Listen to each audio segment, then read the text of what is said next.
Hello, જય શ્રી કૃષ્ણ સર્વ વૈષ્ણવને.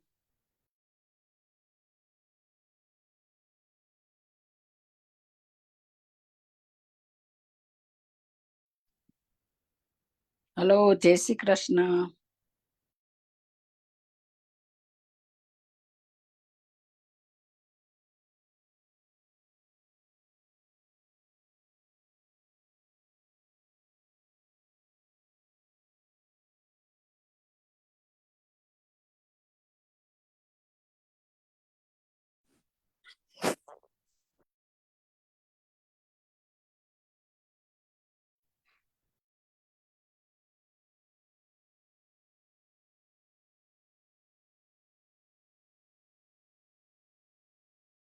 જય શ્રી કૃષ્ણ બધાને.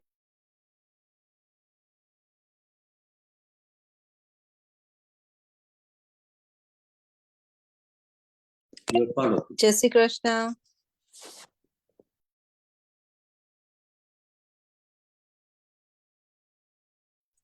જય શ્રી કૃષ્ણ સર્વ વૈષ્ણવને.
જય શ્રી કૃષ્ણ.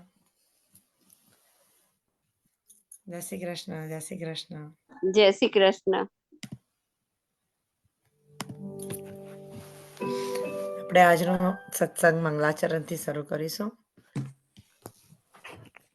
નીતાબેન, મંગલાચરણ. જય શ્રી કૃષ્ણ સર્વે વૈષ્ણવને. કૃષ્ણ નીતાબેન.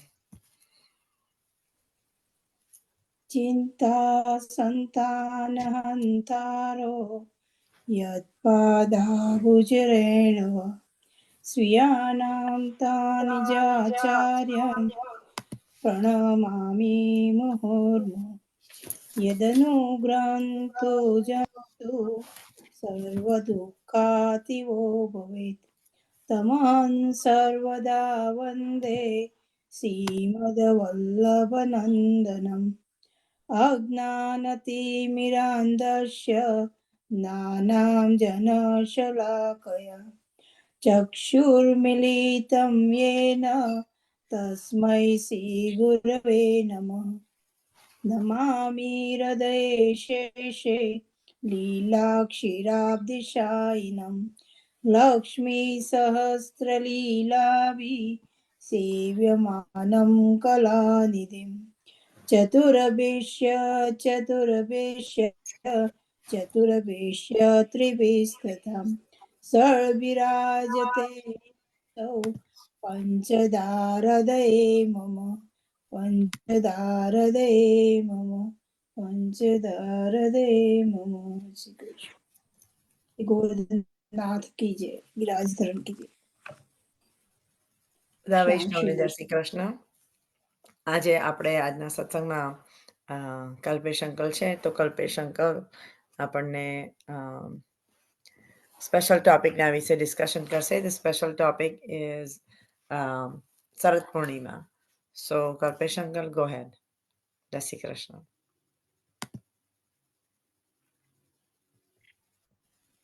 વલ્લભાધીશ કી જય. ક્યારે અવસર મળે છે આવવાનો, અને સૌ સત્સંગનો આવો લાભ પ્રાપ્ત કરીએ છીએ. ગયા વખતે મેં નવવિલાસ વિશે કીધું હતું. આમ તો ઘણા બધા મેચ્યોર્ડ વૈષ્ણવ છે અને ઘણી બધી વસ્તુઓથી જાણકાર બી છે, પુષ્ટિ માર્ગથી ઘણા વાકેફ છે ને રેગ્યુલર સત્સંગનો લાભ લેતા હોય છે, એટલે ઘણી વસ્તુઓ એમના નજરમાં હોતી હોય છે. છતાંય અમુક પોઈન્ટ્સ ડિસ્કસ કરવાનો હું પ્રયત્ન કરું છું. એટલે આપણે નવવિલાસ જ્યારે કર્યો, જ્યારે નવરાત્રિનો સમય હતો, અને ત્યારે આપણા પુષ્ટિ માર્ગની દ્રષ્ટિએ ગોપીઓ પણ નવદેવીઓની પૂજા કરતી હોય છે, અને જે નવદેવીઓ હોય છે એના બાને શ્રી કૃષ્ણની લીલાનો અને વિલાસનો લાભ લે છે, એ વાત આપણે કરી હતી. અને એ નવવિલાસ સાથે આપણે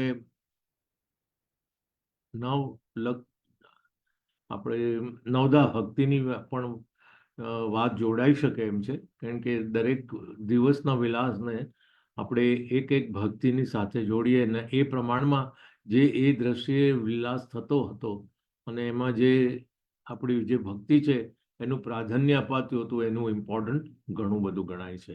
એટલે શ્રવણ ભક્તિ હોય કે સ્મરણ ભક્તિ હોય કે કીર્તન ભક્તિ હોય કે પાદ સેવન ભક્તિ હોય, વંદન ભક્તિ, ઘણી બધી ભક્તિઓ છે.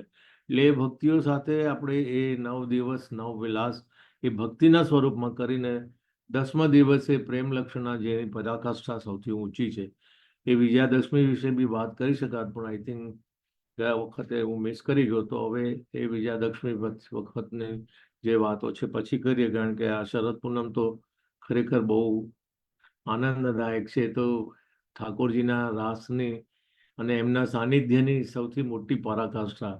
એટલે ઠાકોરજી ગોકુળમાં પ્રગટ્ય થયા એ દિવસથી 11 વર્ષ ને 52 દિવસ પહેલા જ્યારે એમને વૃંદાવનમાં અને બીજા વ્રજના ત્યાં સ્થળો પર, પરાસલી છે જેને પ્રથમ સરસ લીલા કહેવાય છે સ્થળ, એવા સ્થળો પર એમને લઘુરાસ, મહારાસ કે બધા જે રાસની એમને લીલા કરી, એના આ દિવસનો જે પ્રસંગનું મહત્વ છે એ એમ કહેવાય ને કે ભાઈ જ્યારે વર્ષા ઋતુનો અંત આવ્યો અને શરદ પૂનમ એટલે શરદ ઋતુ શરૂ થઈ, એનું આસોવદ એકમને દિવસે, પૂનમને દિવસે આપણે એને શરદ પૂનમ કહીએ છીએ. શરદની ઋતુના પહેલી પૂનમ કહેવાય છે, અને 2 મહિનાની હોય એમાં પૂનમ 1 મહિના એક વખત. એટલે એ શરદ પૂનમ એ વખતે જે પૃથ્વીનું જે લોકેશન હોય છે એમાં એવું કહેવાય છે કે ચાંદ એટલે ચંદ્રમા ખૂબ જ નજીક હોય છે, અને એ નજીક હોય છે એના લીધે આપણે જેમ આપણા ઘરમાં અંધારું હોય અને લાઇટ શરૂ કરી દઈએ, તો એ લાઇટના લીધે જે પ્રકાશમાં જે કલર ફેલાય, આપણે સમજો વ્હાઇટ લાઇટ કરીએ તો વ્હાઇટ થાય, રેડ કરીએ તો રેડ થાય. એવી રીતે ધરતી પર ચંદ્રમા જેમ નજીક આવે એટલે આખી ધરતી પર જાણે સફેદી છવાઈ ગઈ હોય, એક સિલ્વરિશ ચાંદી જેવો એક પ્રભાવ થાય. અને એ જે પ્રભાવ આવે, જે શ્વેત ચાંદી, એ શ્વેત કલર એટલે લાઇટ અને સફેદી એક છવાઈ જાય છે એ શરદ પૂનમના દિવસે, કારણ કે મેક્ઝિમમ હોય છે આ દિવસે ચંદ્રમા. ભલે દર વખતે મહિનામાં એકવાર પૂનમ આવતી હોય, પણ આ શરદ પૂનમનો પૂનમ સૌથી આહ્લાદક હોય છે, અને ઘણી મોટી એની પ્રકૃતિને કાયા હોય છે એની કૃતિ. હવે એના લીધે શું થાય કે ભાઈ વર્ષા ઋતુ હમણાં જ પતી એટલે બધા નદી તળાવ, જળાશયો, એટલે બધા જ્યાં સંપૂર્ણ જળ સમિત થતું હોય એ જગ્યાએ બધા પાણી ખૂબ જ ભરાઈ ગયા હોય, એટલે એના લીધે જે આપણી હરિયાળી ઊભી થતી હશે, સરસ મજાનું ઘાસ ને લીલોતરી ને આખું વાતાવરણ, બધા ઝાડ ખીલી ઉઠ્યા હશે, એના પાંદડા સુંદર થાય, એ જે એટલે ગ્રોથનું જે આપણે કહીએ ને કે ભાઈ એ ઉગમણું, પહેલા તો સુકાઈ ગયેલા પાંદડા હોય ને હવે અત્યારે ચારે બાજુ હરિયાળી ને લીલા ઘાસ ને લીલા ઝાડ ને ફૂલો, મોગરા છે કે જુઈ છે, એવા સુગંધિત ફૂલોથી આપણે જ્યારે છવાઈ જઈએ છીએ ત્યારે એવા સુંદર દિવસને એકચ્યુઅલી તે વખતનો એનો આ પ્રસંગ, કારણ કે આપણે આગળ નવવિલાસમાં જોયું કે ત્યારે બી કૂપણો ફૂટી ચૂકી હતી અને આપણે જ્વારા વેળા ઠાકોરજીને બી આપણે કલગીમાં વિજયાદશમીને દિવસે બી આપણે એ જ્વારાની કલગી બનાવીને ઠાકોરજીને અંગીકાર કરાવી હતી. એ કદાચ એ વસ્તુનો પ્રસંગ કદાચ લોકોને ખ્યાલ હશે કે નહીં, પણ આ ઠાકોરજીનું મહત્વનો એમનું પોતે જે ગોપીઓને પ્રોમિસ કરેલું હોય ને, પ્રોમિસ કહીએ આપણે કે ભાઈ એમને કે ભાઈ હું આ વખત ભૂતલ પર પધારીને તમને મારી સાથે મારા પોતાના સ્વરૂપનું રસ એટલે રસોવસ એટલે રસનો સમૂહ એટલે રાસ કરાવીને તમને સંપૂર્ણ આનંદ કરાવીશ. એમાં આપણને બધાને ખબર છે કે આ રાસમાં બે જૂથની ગોપીજનો હતી, એટલે એક તો શ્રુતિ રૂપા અને એક તો ઋષિ રૂપા. અને શ્રુતિ રૂપા એટલે કદાચ બધાને ખબર હશે કે નહીં, પણ શ્રુતિ રૂપા એટલે ઋચા, વેદ, પુરાણ, આ જે બધી ઋચાઓ એટલે એના જે શ્લોકો હોય એનું જે રૂપાંતર થઈને ગોપીનું સ્વરૂપ બન્યું છે એને શ્રુતિ રૂપા કહેવાય. અને રુચિ રૂપા પ્રભુ રામચંદ્ર જ્યારે આપણે નૈમિષારણ્યના વનમાં ત્યાં પધાર્યા હતા ત્યારે એ જ્યાંના ઋષિઓને બહુ પ્રેમ ઉપજતા, આત્મીયતા ઉપજ, એમને કીધું આપ જે સીતાજીને જેવો પ્રેમ કરો છો એવો અમને પ્રેમ પ્રદાન કરો. તો એને કહ્યું કે આ કૃષ્ણ અવતારમાં જ્યારે હું ત્યાં ગોકુળમાં પધારીશ ત્યારે તમને એ પ્રેમનો આસ્વાદ કરાવીશ અને ગોપી રૂપે આપને ત્યાં આગળ જન્મ મળશે અને એનો તમને સ્વાદ કરાવીશ. એટલે આ બે શ્રુતિ રૂપા અને ઋષિ રૂપા આ બે મુખ્ય જૂથ છે. હવે ઠાકોરજી અહીંયા આપણને ખબર હશે કે બધા જય શ્રીને બધા આપણને વાત કરતા હોય છે કે આપણે પંચગીત કહેવાય છે. એટલે કોઈને ખબર છે કે 5 ગીત કયા છે? કોઈ હાથ કરીને કહી શકશે કે પછી હું આગળ વધીને હું કહું કે ભાઈ 5 ગીતો છે. એ 5 ગીતમાં એક તો બધાને ખબર છે કે ગોપી ગીત, બીજું ખબર છે કે વેણુ ગીત, અને કદાચ ત્રીજું અને ચોથું બહુ ધ્યાનમાં નહીં હોય તો એ ત્રીજું છે પ્રણય ગીત અને ચોથું છે યુગલ ગીત. આ 4 ગીત છે એ પ્રભુએ લઘુરાસ અને મહારાસ આ બે પરિસ્થિતિઓમાં ગોપીઓને એનો રાસ જોડે કરીને જે આહ્લાદક, કારણ કે ઘણી વાર લાસ્ટ ટાઈમ આપણે જ્યારે મધુરાષ્ટકમ લીધું ત્યારે એમના મધુરાષ્ટકમમાં ક્યારે જે પ્રસંગો આવતા અને એમાં એમનો આ રાસનો જે સ્વરૂપાનંદ આપતા હતા એની વાતો આપણે ઘણી કરી હતી. તો બધાને કદાચ યાદ હશે કે એ રાસ દ્વારા ગોપીઓનો સૌથી મહત્વનો જે આસ્વાદ હતો એ આસ્વાદ પ્રભુએ એ રાસ દ્વારા પરિપૂર્ણ કર્યો હતો. આ રાસ અહીંયા શરદ પૂનમમાં લઘુરાસ ને મહારાસમાં ફક્ત 4 ગીતનો, અને એ બી આપણે જ્યારે એમ કહેવાશે કે ભાઈ આ મહારાસ એટલે ભાગવતજીનો દસમ સ્કંદનો 21મો અધ્યાય છે કે એનું હૃદય છે આ. એટલે આ રાસ અને આ પર્ટિક્યુલર લઘુરાસ એ 4 સ્વરૂપમાં પ્રભુએ પ્રગટ કર્યા છે. સૌથી પહેલું મદન મોહનજીનું સ્વરૂપ, એમનો હાથમાં તમે જો કોઈને ખ્યાલ આવતો હશે તો એ વેણુનાદ છે. એમના હાથમાં વેણુ પકડીને એમના ચરણ ક્રોસમાં છે અને વેણુનાદના સ્વરૂપમાં શ્રી મદન મોહનજી એટલે આપણે જે 7મા ઘરમાં ઘનશ્યામજી જે બાળક છે કામવનમાં એ મદન મોહનજીનું સ્વરૂપ ગણાય છે.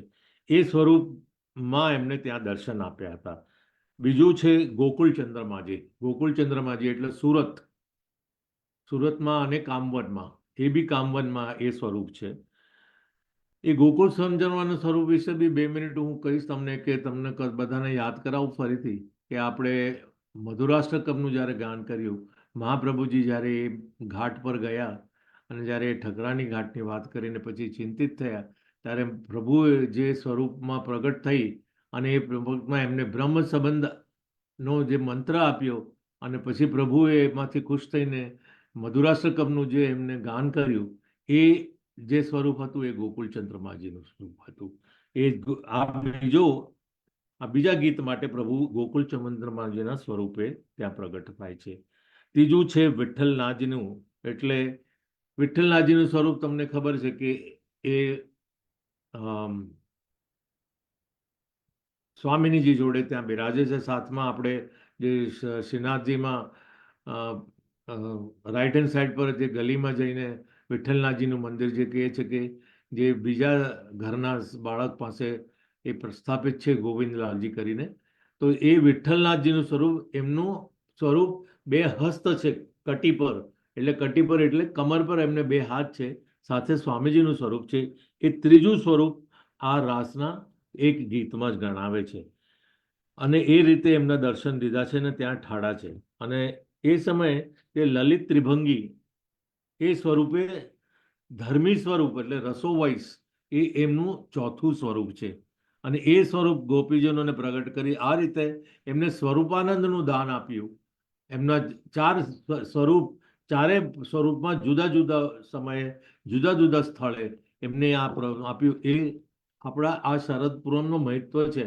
આપણે શરદ પૂનમ તો બરોબર છે કે આપણી લૌકિક રીતે આપણે જે રીતે એને ઉજવતા હોઈએ, આપણે દૂધ અને પૌવા ને બહારની સામગ્રી ધરી અથવા સાથે કોઈ ગલકાના ભજીયા કે એક્સ્ટ્રા બનાવી, અથવા આપણને ખબર છે કે લૌકિક રીતે આપણે ત્યાં જૂના સમયમાં આપણે ત્યાં આપણા મોટા ઘરોના અગાસીઓમાં આપણે જઈને જાળીની અંદર ખુલ્લી રાખીને દૂધ પૌવા આપણે ધરીએ એટલે આપણને ચંદ્રમાના કિરણોનો વડે આપણને એનો જે પ્રતિસાદ મળે અને એમાં જે સ્વાદ આવે એવું આપણે બધું કરતા હતા. પણ ખરેખર શરદ પૂનમનો ઇમ્પોર્ટન્ટ પૂર્ણ આપણા પુષ્ટિ માર્ગની દ્રષ્ટિએ આ ભગવાનના રાસનો છે. અને એ બે રાસની વાત છે. આમાં ભગવાન સાક્ષાત રસ સ્વરૂપ છે, રસના સમૂહ, એટલે એને રાસ કહેવાય. કોઈકે મને પૂછેલું કે તમારામાં આ રાસ અને ગરબાનું મહત્વ શા માટે છે અને રાસ શા માટે? એટલે રાસ એટલે ઠાકોરજીએ આખો એમના પોતાના સ્વરૂપનો જે રસ હોય, જેને આપણે રસોવૈશ કહીએ, જેમ આપણે સમજીએ કે કોઈ ફળ કમ્પ્લીટલી પાકી ગયું અને રસથી ભરપૂર હોય, એવો રસ. એટલે આપણે જે એને ગળ્યું નથી કહેતા, આપણે એને મધુર કહીએ છીએ. એ જે મધુર સ્વાદ આપણને આપે છે, એ સ્વાદ અહીંયા આપણને રાસના ફોર્મમાં એમને પ્રભુએ બધાને પ્રદાન કર્યું મીન્સ આપ્યું છે. અને આ પ્રેમ એ લોકો એવું કહેવા માંગે છે કે આ વિશુદ્ધ પ્રેમ છે. આ પ્રેમમાં કોઈ તમે આ એક જ રાસ એવો છે કે નૃત્ય જે કહેવાય છે કે ભાઈ નૃત્ય એક સંગીત અને ધ્યાનનો એક મોટો ભાગ છે અને પ્રોજેક્ટ છે.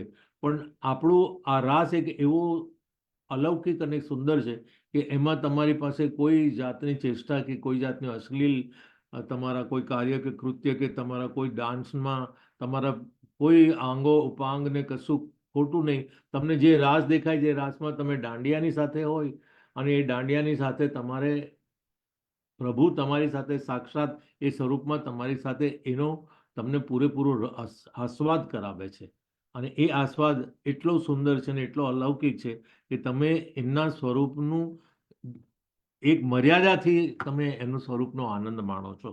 આ શ્રુતિરૂપ ઋષિરૂપા જે માધુર્ય ભાવ હતો, એ માધુર્ય ભાવમાં આપણે ચરમસીમાએ, કારણ કે આ છેલ્લા દિવસોમાં આપણે લગભગ એમ સમજો કે એમના 11 વર્ષ ને 52 દિવસનો જે સહવાસ હતો વ્રજમાં, એ વ્રજના છેલ્લા દિવસોમાં પ્રભુએ એમને એક પ્રક્રિયા કરીને ત્યાં રાસ માટે ગોપીઓને આમંત્રિત કર્યા હતા.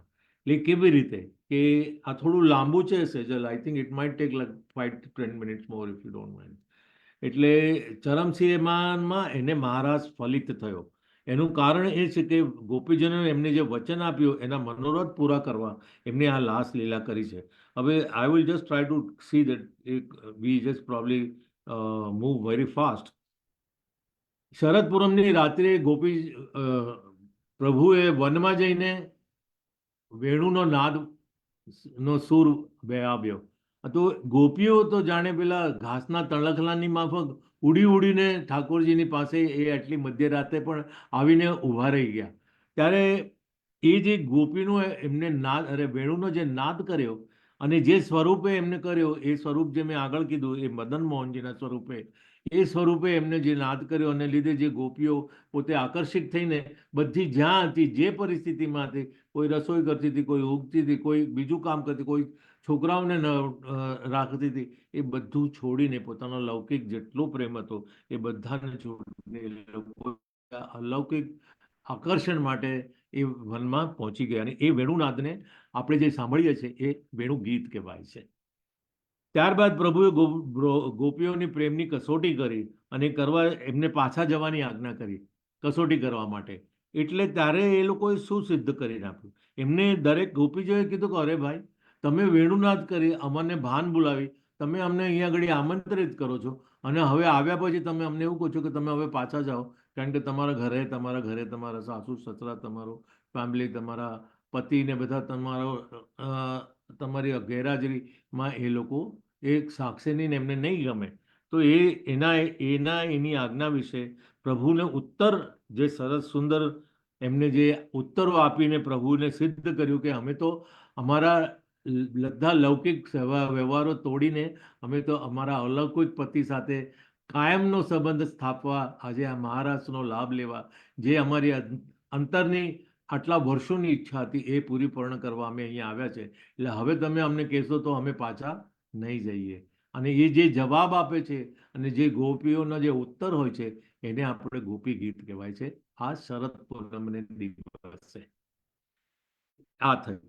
એમને જે આત્મધર્મ એને કર્યું, પણ પ્રભુએ એમની ઉત્કૃષ્ટની અવસ્થા જોઈને એમને પ્રભુએ પોતે એક્સેપ્ટ કરી લીધું કે ચાલો માની લીધું ને બધા તમારા જવાબો સુંદર છે, એટલે હવે આપણે આ તમારી સાથે રાસ કરવાનું નક્કી કરીએ. એટલે એ જે રાસ કરવાની જે અવસ્થા ઊભી થઈ અને એ જે સંવાદો એમની સાથેમાં ગોપીઓનો વિજય થયો, એટલે એમાં પ્રભુએ પ્રણય ગીતનો ઉદ્ભવ કર્યો. અને એ પ્રણય ગીત એટલે એમના પરસ્પર પ્રેમનું જે આહ્વાન કર્યું એને પ્રણય ગીત કહેવાય છે. અને આમ એક એનું નામ વિજય ગીત બી કહેવાય, કારણ કે ગોપીએ એમની સાથેના વાર્તાલાપમાં એ પોતે વાર્તાલાપમાં જીતી ગયા અને કૃષ્ણ ભગવાનને કન્વિન્સ કરી લીધું કે ના, મારે તો એમણે તો અમારી સાથે રાસ કરીને અમને રાસનો મહા આનંદ આપવો જ પડશે. એટલે એને વિજય ગીત બી કહેવાય છે. એટલે આપણે 3 ગીતો તો કરી લીધું અને ચોથું આ જે ગીતમાં તમને જે લઘુરાસ અને મહારાસ વિશે હું ક્વિકલી સમજાવીશ કે એ જે યમુનાના કિનારે કુંજ અને નિકુંજમાં એ લોકો ત્યાં વિહાર કરે, દેટ મીન્સ ત્યાં આગળ ફરતા હોય છે. એ કોના? યમુનાજીના કિનારે જે નિકુંજ ને લતાપતા જે બધું વન અને વનાલિક જેટલા બધા જાત જાતના આપણી પાસે સ્થળો ગણેલા છે, પરાસલી ને કુસુમ સરોવર ને આ બધા, એ સ્થળોમાં એ લોકો ત્યાં લીલાનો આનંદ આપ્યો. એમાં લઘુરાસ કર્યો ત્યાં એમને 2 ગોપીઓ વચ્ચે એક કૃષ્ણ હતા. તમે ડિફરન્સ સમજો. લઘુરાસ એટલે થોડોક, એટલે નાનો રાસ અને થોડોક સમયનો રાસ છે. અને એ લઘુરાસ કરીને એમને યુગલ ગીતનું સ્વરૂપનું ભાન કરાવ્યું અને ત્યાં એ જે એમનું લઘુરાસ થયો એને યુગલ ગીતનો ભાવ આપ્યો. એટલે આ ચોથું મેં તમને જે કીધું, આ 4 ગીતો ભાગવતજીમાં 10મ સ્કંદમાં 21મા અધ્યાય પર આ એનું હાર્દ કહેવાય, એટલે હૃદય કહેવાય છે.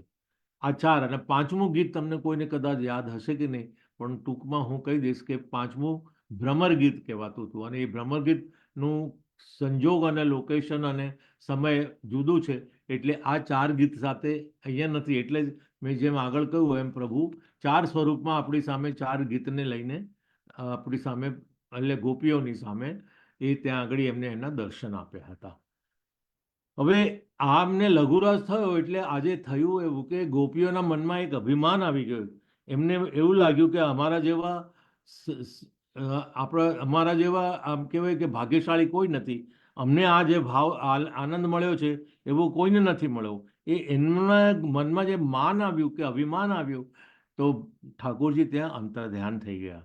અને પછી તો ગોપીઓને એનો તરત જ વિરહ થઈ ગયો, એટલે ત્યાં રાસ અટકી ગયો અને પ્રભુ અંતર ધ્યાન થઈ ગયા. એટલે એ લોકો એની શોધમાં નીકળી પડ્યા અને શોધમાં ભટકીને વૃક્ષો ને પશુ પક્ષીઓને જેટલી કોઈ ગોપીઓ કંઈક આ ઊંચી નીચી ક્યાંક બેઠી હતી, દુઃખમાં હતી, એકબીજાને પૂછીને એ લોકો ખૂબ બહુ જ શોધ કરી મૂકીને કેટલો મોટો વીરનો એક નાદ ઊભો કરી દીધો. અને એ નાદમાં જ્યારે એ લોકો પોતે બોલતા હોય છે અને એ જે વાત કરતા હોય છે એને આપણે ગોપી ગીત કહેવાય છે, કારણ કે એમાં એ લોકો પોતાનો આંતરનાદ પોતાનો વિરહનો અનુભવ ત્યાં આગળ વ્યક્ત કરતા હોય છે. અને એ શોધતા હતા દરમિયાન વૃક્ષ રુદન કરતા હતા એક ગોપી રાધા સરીસરીને જોયા અને એ ગોપીજનોના ધ્યાનમાં આવે કે પ્રભુ તેમની સાથે પધાર્યા છે અને એ પધાર્યા હતા અને એના માન થવાથી પ્રભુએ જે ત્યાગ કર્યો હતો, પણ ત્યારબાદ ગોપીના પૂછવાથી પ્રભુએ તેઓને પ્રેમ કરે છે, પ્રભુએ તેમના પ્રેમને ઋણી થઈ ગયા. જ્યારે માફી માંગી અને પોતે સરેન્ડર થયા, એમના શરણ માંગ્યું, ત્યારે પ્રભુ પાછા પ્રગટ થયા અને એ પ્રભુ એમને સાંત્વના આપીને ત્યાં મહારાસ શરૂ થાય છે. હવે આ મહારાસમાં જે ચંદ્રરૂપી ઉદિત કરીને એટલે ચંદ્રને ત્યાં સ્થિર કરી નાખ્યો. એ સ્થિર કર્યો એટલે 6 મહિનાની એક રાત્રિ કરી ત્યાં આગળ અને એ રાત્રિને મહારાજ તરીકે શરદ પૂનમનો આ રાત્રિનો મહત્વ ગણાય છે. એ મારે તમને લોકોને સમજાવવાનો પ્રયત્ન કર્યું છું. હવે અહીંયા એવું હતું કે દરેક ગોપી સાથે એક કાન, લઘુરાસમાં દરેક 2 ગોપીઓની વચ્ચે એક કાન. આપણે જ્યારે કોઈ દિવસ ક્યાંક તમે ધ્યાનથી જોયું હશે, તમે રાસ મંડળનું જ્યારે રચના કરો ત્યારે અમુક જગ્યાએ 2 ગોપીઓની વચ્ચે એક કાન હોય છે. એ લઘુરાસની છે, પણ એક ગોપીને એક કાનનો જ્યારે તમને રાસ જોવા મળે ત્યારે એ મહારાસ છે. એટલે એ મહારાસનું જે દિવસે આ રાસનો જે ઉદ્દિત થયું અથવા જે રાસ ત્યાં સર્જાયો અથવા થયો એ એક ગોપીઓને એક કાનની સાથે થયો. પ્રભુ વનમાં નિકુંજમાં ગોપીનીઓ સાથે જલક્રીડાઓ કરી, ગાયન અને વિવિધ વાદ્યનોથી પણ કરી અને આ રીતે ગોપીઓને પોતાનો સંપૂર્ણ પ્રેમનો અનુરૂપ એને પાન કરાવડાવ્યું. અને ગોપીઓએ પણ ચતુરાઈપૂર્વક સંપૂર્ણ સંગીતનો અને પ્રતિસાદ લીધો કે જે તો સ્વર્ગમાં દેવતા અને અપ્સરાઓ બી આ જોઈને સ્થગિત થઈ ગયા, એ લોકો આશ્ચર્યચકિત થઈ ગયા. આ લીલાને જે આપણે અહીંયા આગળ માણી અને જે આપણે વાત કર્યું એ સ્વરૂપાનંદનું જે આપણને ગોપીએ આપણને કહેવાય કે ભાઈ એ તો અક્ષરધામ કે બીજા કોઈ સ્વર કરતા બી આ બહુ ઊંચી વાત હતી. આ રાસલીલાને આપણે આજે શરદ પૂનમનું નામ આપ્યું છે. અને આપણે ઘરમાં શરદોત્સવનો ઉત્સાહ કેવી રીતે ઉજવાય એટલે આપણે રાસલીલાની સજાવટ કરીએ, અષ્ટસખાના રાસલીલાના કીર્તનો સાથે આનંદ. એટલે આજે આપણા ઘરમાં સેવાનું જે ક્રમ ઊભો થાય અને એમાં જે આપણે ત્યાં આગળ કાં તો પીછવઈએ હોય અથવા એકલા સ્વરૂપો હોય, આપણે લાકડાના કટઆઉટ્સ હોય, એ મૂકીને આપણે જ્યારે આ શરદ પૂનમનું આપણે જે પર્વ છે કે મનોરથ છે એ આપણે ઠાકોરજીને ભોગતા તરીકે, એટલે ઠાકોરજી આ બધા આપણી સજાવટને, આપણા પ્રેમને, આપણી સેવાને ભોગતા એટલે ભોગવે છે, એટલે એને ભોગતા કહીએ છીએ.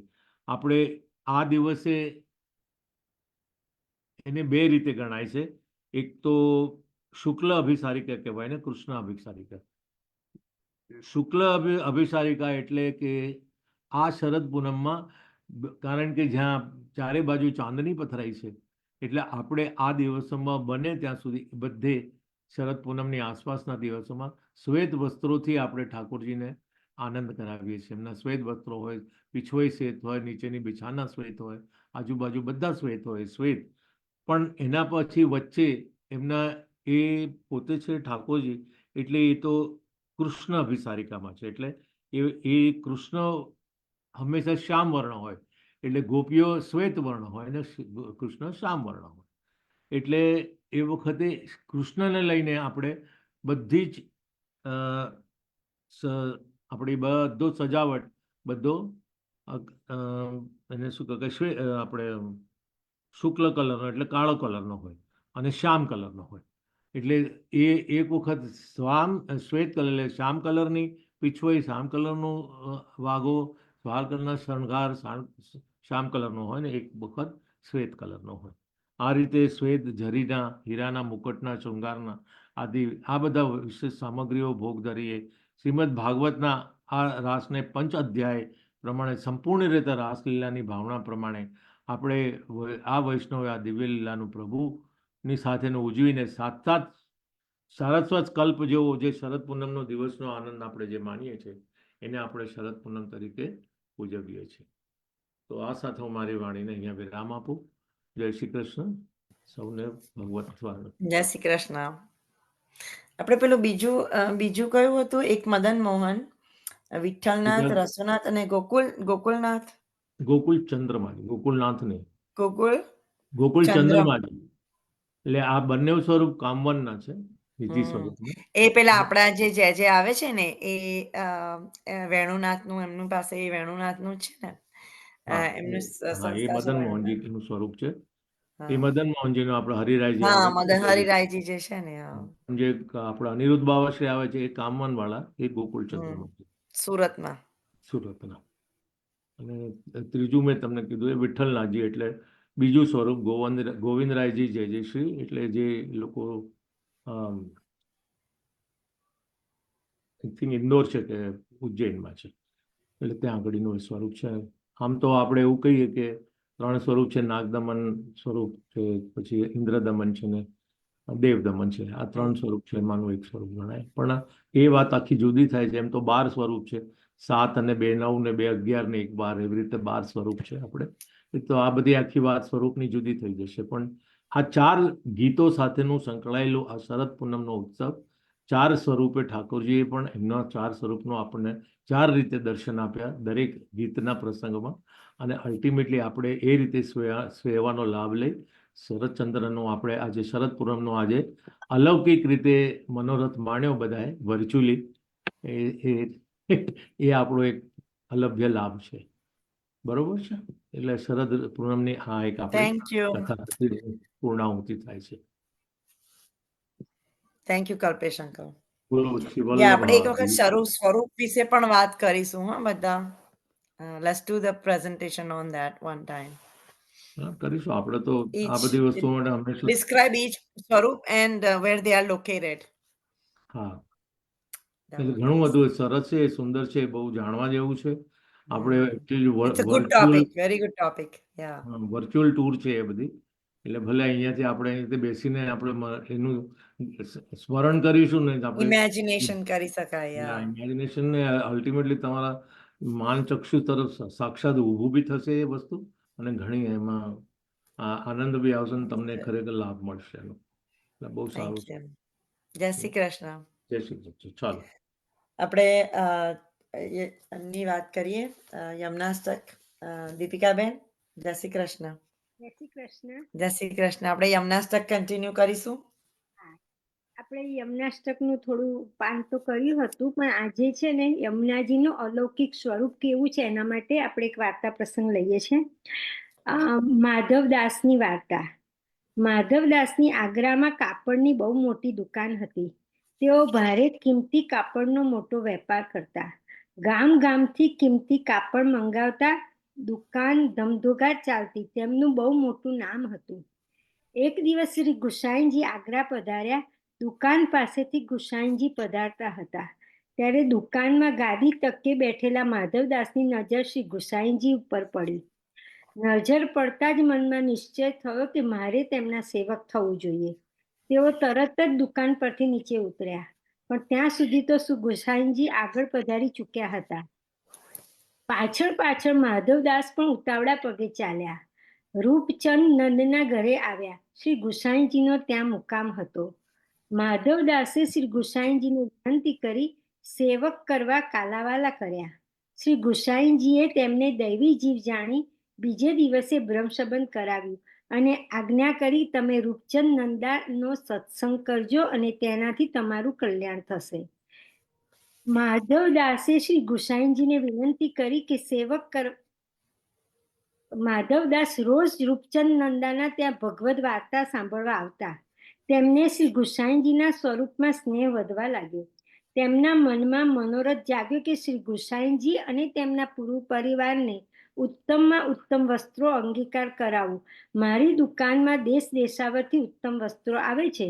ગુજરાતથી કિનખાબ આવે છે, કાશીથી જરીના વસ્ત્રો આવે છે. એ બધા શ્રી ગુસાઈનજીને લાયક છે. શ્રી ગુસાઈનજી તે અંગીકાર કરે તો મારું દ્રવ્ય સાર્થક થાય. આવો વિચાર કરી માધવદાસે જરી, કિનખાબ અને રેશમના ઉત્તમ વસ્ત્રોના તાકા અલગ કાઢવા માંડ્યા. તેમાં પુરુષો માટેના વસ્ત્રો બને એવા તાકાનું અલગ પોટલું બાંધ્યું. બીજું પોટલું સ્ત્રીઓ માટેના વસ્ત્રોનું બાંધ્યું. બંને પોટલા લઈ તેઓ ગોકુળ જવા નીકળ્યા. તેઓ ગોકુળ પહોંચ્યા ત્યારે શ્રી ગુસાઈનજી ગાદી તકિયા પર બિરાજતા હતા. તેમણે ગુસાઈનજીને દંડવત કર્યા અને વિનંતી કરી, મહારાજ, ઘણા દિવસથી આપના દર્શન કરવાનો મનોરથ હતો, તે આજે પૂરો થયો છે. એક બીજો મનોરથ છે, આપને અને આપના પરિવારને ઉત્તમ વસ્ત્ર અંગીકાર કરાવવાને હું લઈ આવ્યો છું. આપ કૃપા કરી અંગીકાર કરો. શ્રી ગુસાઈનજીએ વસ્ત્રો મંગાવ્યા, બંને પટલા છોડાવ્યા. ઉત્તમમાં ઉત્તમ વસ્ત્રો જોઈ શ્રી ગુસાઈનજી પ્રસન્ન થયા અને આજ્ઞા કરી કે માધવદાસ, આ બધા વસ્ત્રો શ્રી સ્વામિનીજી અને શ્રી ઠાકોરજીને લાયક છે, માટે તમે આ બંને પોટલા શ્રી યમુનાજીના મધ્ય ધારામાં પધરાવી દો. માધવદાસ ગુસાઈનજી સામે કશું બોલી ના શક્યા, પણ મનમાં વિચાર કર્યો કે મારો મનમાં તો મનોરથ જે હતો તે મનમાં ને મનમાં રહી ગયો. મારો એવો શો અપરાધ હશે કે શ્રી ગુસાઈનજીએ તે અંગીકાર ન કર્યો, જેવી ભગવાનની ઈચ્છા. આમ વિચારી તેઓ ઠકુરાણી ઘાટે ગયા. ત્યાં શ્રી યમુનાજીની મધ્ય ધારામાં જઈ બંને પોટલા તેમાં પધરાવી દીધા. મનમાં ક્લેશ બહુ રહ્યો. ન પ્રસાદ લીધો કે ન જળ લીધું. ભૂખ્યા તરસ્યા ઘાટ ઉપર જ એકાંતમાં પડ્યા રહ્યા. શ્રી ગુસાઈનજી તો અંતર્યામી છે અને પરમ દયાળુ પણ છે, ભક્ત વત્સલ છે, કરુણા સિંધુ પણ છે. તેથી તેઓ માધવદાસનો તાપ ક્લેશ સહન ન કરી શક્યા. અડધી રાતે આપ શૈયામાંથી ઉઠ્યા, સ્નાન કરી લીલા મેવાનો ડબરો સિદ્ધ કરી બહાર પધાર્યા. ત્યાં સૂઈ ગયેલા એક વૈષ્ણવને પૂછ્યું, આગ્રાથી માધવદાસ ક્ષત્રિય વૈષ્ણવ આવ્યા છે, તે ક્યાં છે? મહારાજા ધીરાજે તો બહુ જ દુઃખી છે, ખાનપાન કર્યું નથી, ક્યાંક પડ્યા હશે. જાઓ, જલ્દી તેમને શોધીને લઈ આવો. તે વૈષ્ણવ માધવદાસને શોધીને લઈને આવ્યા. શ્રી ગુસાઈનજીએ આજ્ઞા કરી, મશાલ સળગાવી લાવો. વૈષ્ણવે મશાલ સળગાવી. શ્રી ગુસાઈનજીએ ફરી આજ્ઞા કરી, આ મશાલ માધવદાસને આપો. માધવદાસ, તમે મારી સાથે ઠકુરાણી ઘાટ ચાલો. માધવદાસ આગળ ચાલ્યા. શ્રી ગુસાઈનજી મશાલના અજવાળે ચાલ્યા. પેલા વૈષ્ણવ પણ સાથે જવા લાગ્યા. શ્રી ગુસાઈનજીએ ના પાડી, કોઈએ સાથે આવવાનું નથી, અધિકાર હોય એને જ, અધિકાર વગર લીલાના દર્શન સંભવ નથી. શ્રી ગુસાઈનજી માધવદાસને લઈ ઠકુરાણી ઘાટ પધાર્યા. આપે માધવદાસને આજ્ઞા કરી, માધવદાસ, જુઓ, તમારા વસ્ત્રો શ્રી સ્વામિનીજીએ અને શ્રી ઠાકોરજીએ અંગીકાર કર્યા છે. શ્રી યમુનાજીના જળની ભીતર માધવદાસને શ્રી ઠાકોરજી અને શ્રી યમુનાજીના દર્શન થયા. બંને વસ્ત્રો ધર્યા હતા. માધવદાસ દર્શન કરવામાં મગ્ન થઈ ગયા. શ્રી ગુસાઈનજી નિકુંજ પધાર્યા અને યુગલ સ્વરૂપને લીલા મેવાનો ભોગ ધર્યો. યુગલ સ્વરૂપ ભોગ આરોગ્યા પછી નૃત્ય કરવા લાગ્યા. આ નૃત્યના દર્શન માધવદાસને થયા. તેઓ પ્રસન્ન ચિત્તે વિચાર કરવા લાગ્યા કે મારા અહોભાગ્ય છે કે શ્રી ગુસાઈનજીની કૃપાથી શ્રી ઠાકોરજી અને શ્રી સ્વામિનીજીને મારા વસ્ત્ર અંગીકાર કર્યા. આપ શ્રી કૃપાથી મને રાસલીલાના દર્શન પણ થયા. શ્રી ગુસાઈનજી પાછા પધાર્યા ત્યારે માધવદાસે દંડવત કરી વિનંતી કરી, મહારાજ, આપના વિના મારા પર આવી કૃપા કોણ કરે? આ એક અલૌકિક સ્વરૂપ યમુના મહારાણીનું છે, એનો આ પ્રસંગ લીધો. હવે આપણે બીજો પ્રસંગ લઈએ, મુકુટ કાછડીનો શૃંગાર યમુના મહારાણી કેમ ધારણ કરે છે? લીલા વિશિષ્ટ પ્રસંગે શ્રી યમુનાજીએ મુકુટ કાછડીનો શૃંગાર ધારણ કર્યો છે. આ શૃંગારમાં આપનું સાક્ષાત સ્વરૂપ શ્રી કૃષ્ણ દર્શન આપે છે. તેથી શ્રી હરિરાયજી યમુના વિજ્ઞપ્તિમાં સ્તોત્રમાં શ્રી યમુનાજીને કૃષ્ણ કૃપા કહ્યા છે. એક વખત સ્વામિનીજીએ ઠાકોરજીને વિનંતી કરી, મહારાજ, રોજ માન કરું છું અને આપ મને મનાવો છો, પરંતુ આજ સુધી એક પણ દિવસ આપે કદાપી માન નથી કર્યું, એટલે આપનું માન છોડાવવાનો લાભ અમને કદાપી મળ્યો નથી. મારો મનોરથ છે કે એક વખત આપ માન કરો અને હું આપનું માન છોડાવું. પ્રિયાજી, માન કરવું સ્ત્રીઓને સહજ છે, પુરુષોને નહીં, માટે આવી હઠ ન કરો. હું માન કરીશ તો પછી તમે મને છોડાવી શકશો નહીં અને તમને ઘણો જ પરિશ્રમ થશે. માટે મારો આગ્રહ છે કે હું માન કરું એવો વિચાર તમે ન કરશો. છતાં શ્રી સ્વામિનીજી તો માન્યા જ નહીં. ત્યારે પ્રભુએ તેમની હઠ પૂરી કરવા માન કર્યું. સ્વામિનીજી ઘણા પ્રયત્નો કરવા છતાં પ્રભુના માનને છોડાવી શક્યા નહીં. આપ ખૂબ જ પરિશ્રમિત થયા.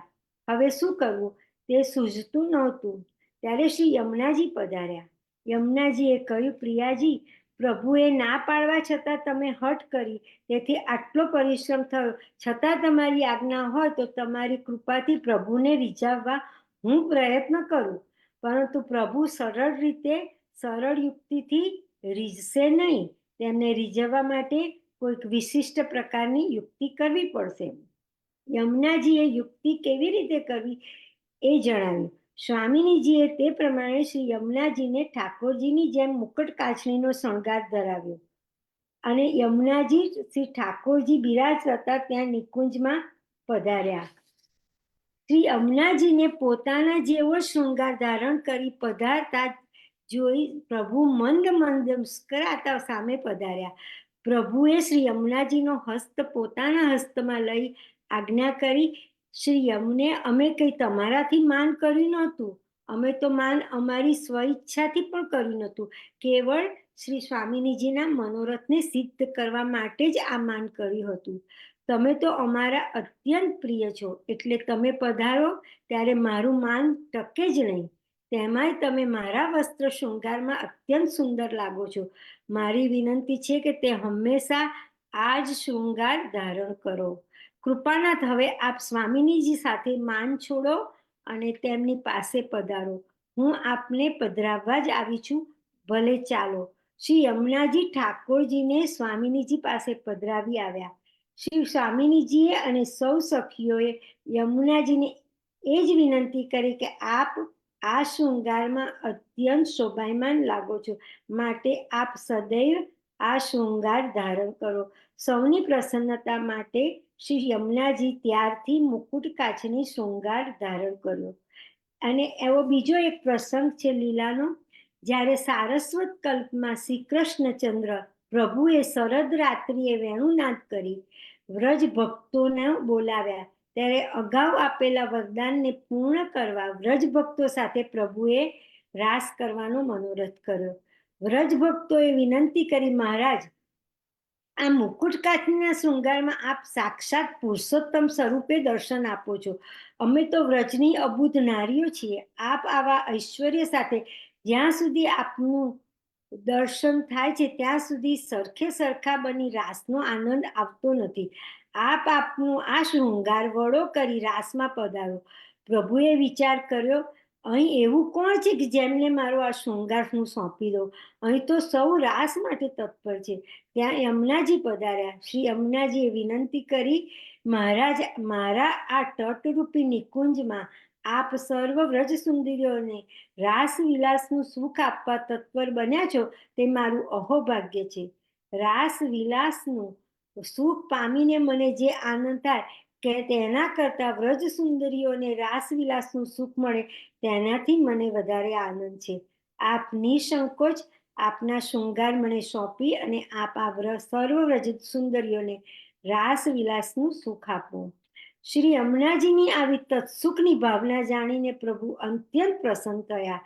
નિર્ગુણ સ્વરૂપ શ્રી યમુનાજી પર પ્રસન્ન થઈ પોતાનો મુકુટ કાછનીનો શૃંગાર શ્રી યમુનાજીને આપ્યો અને શ્રી વ્રજભક્તોએ એ આગ્રહ કર્યો, હે શ્રી યમને, આપ આ શૃંગાર ધારણ કરો.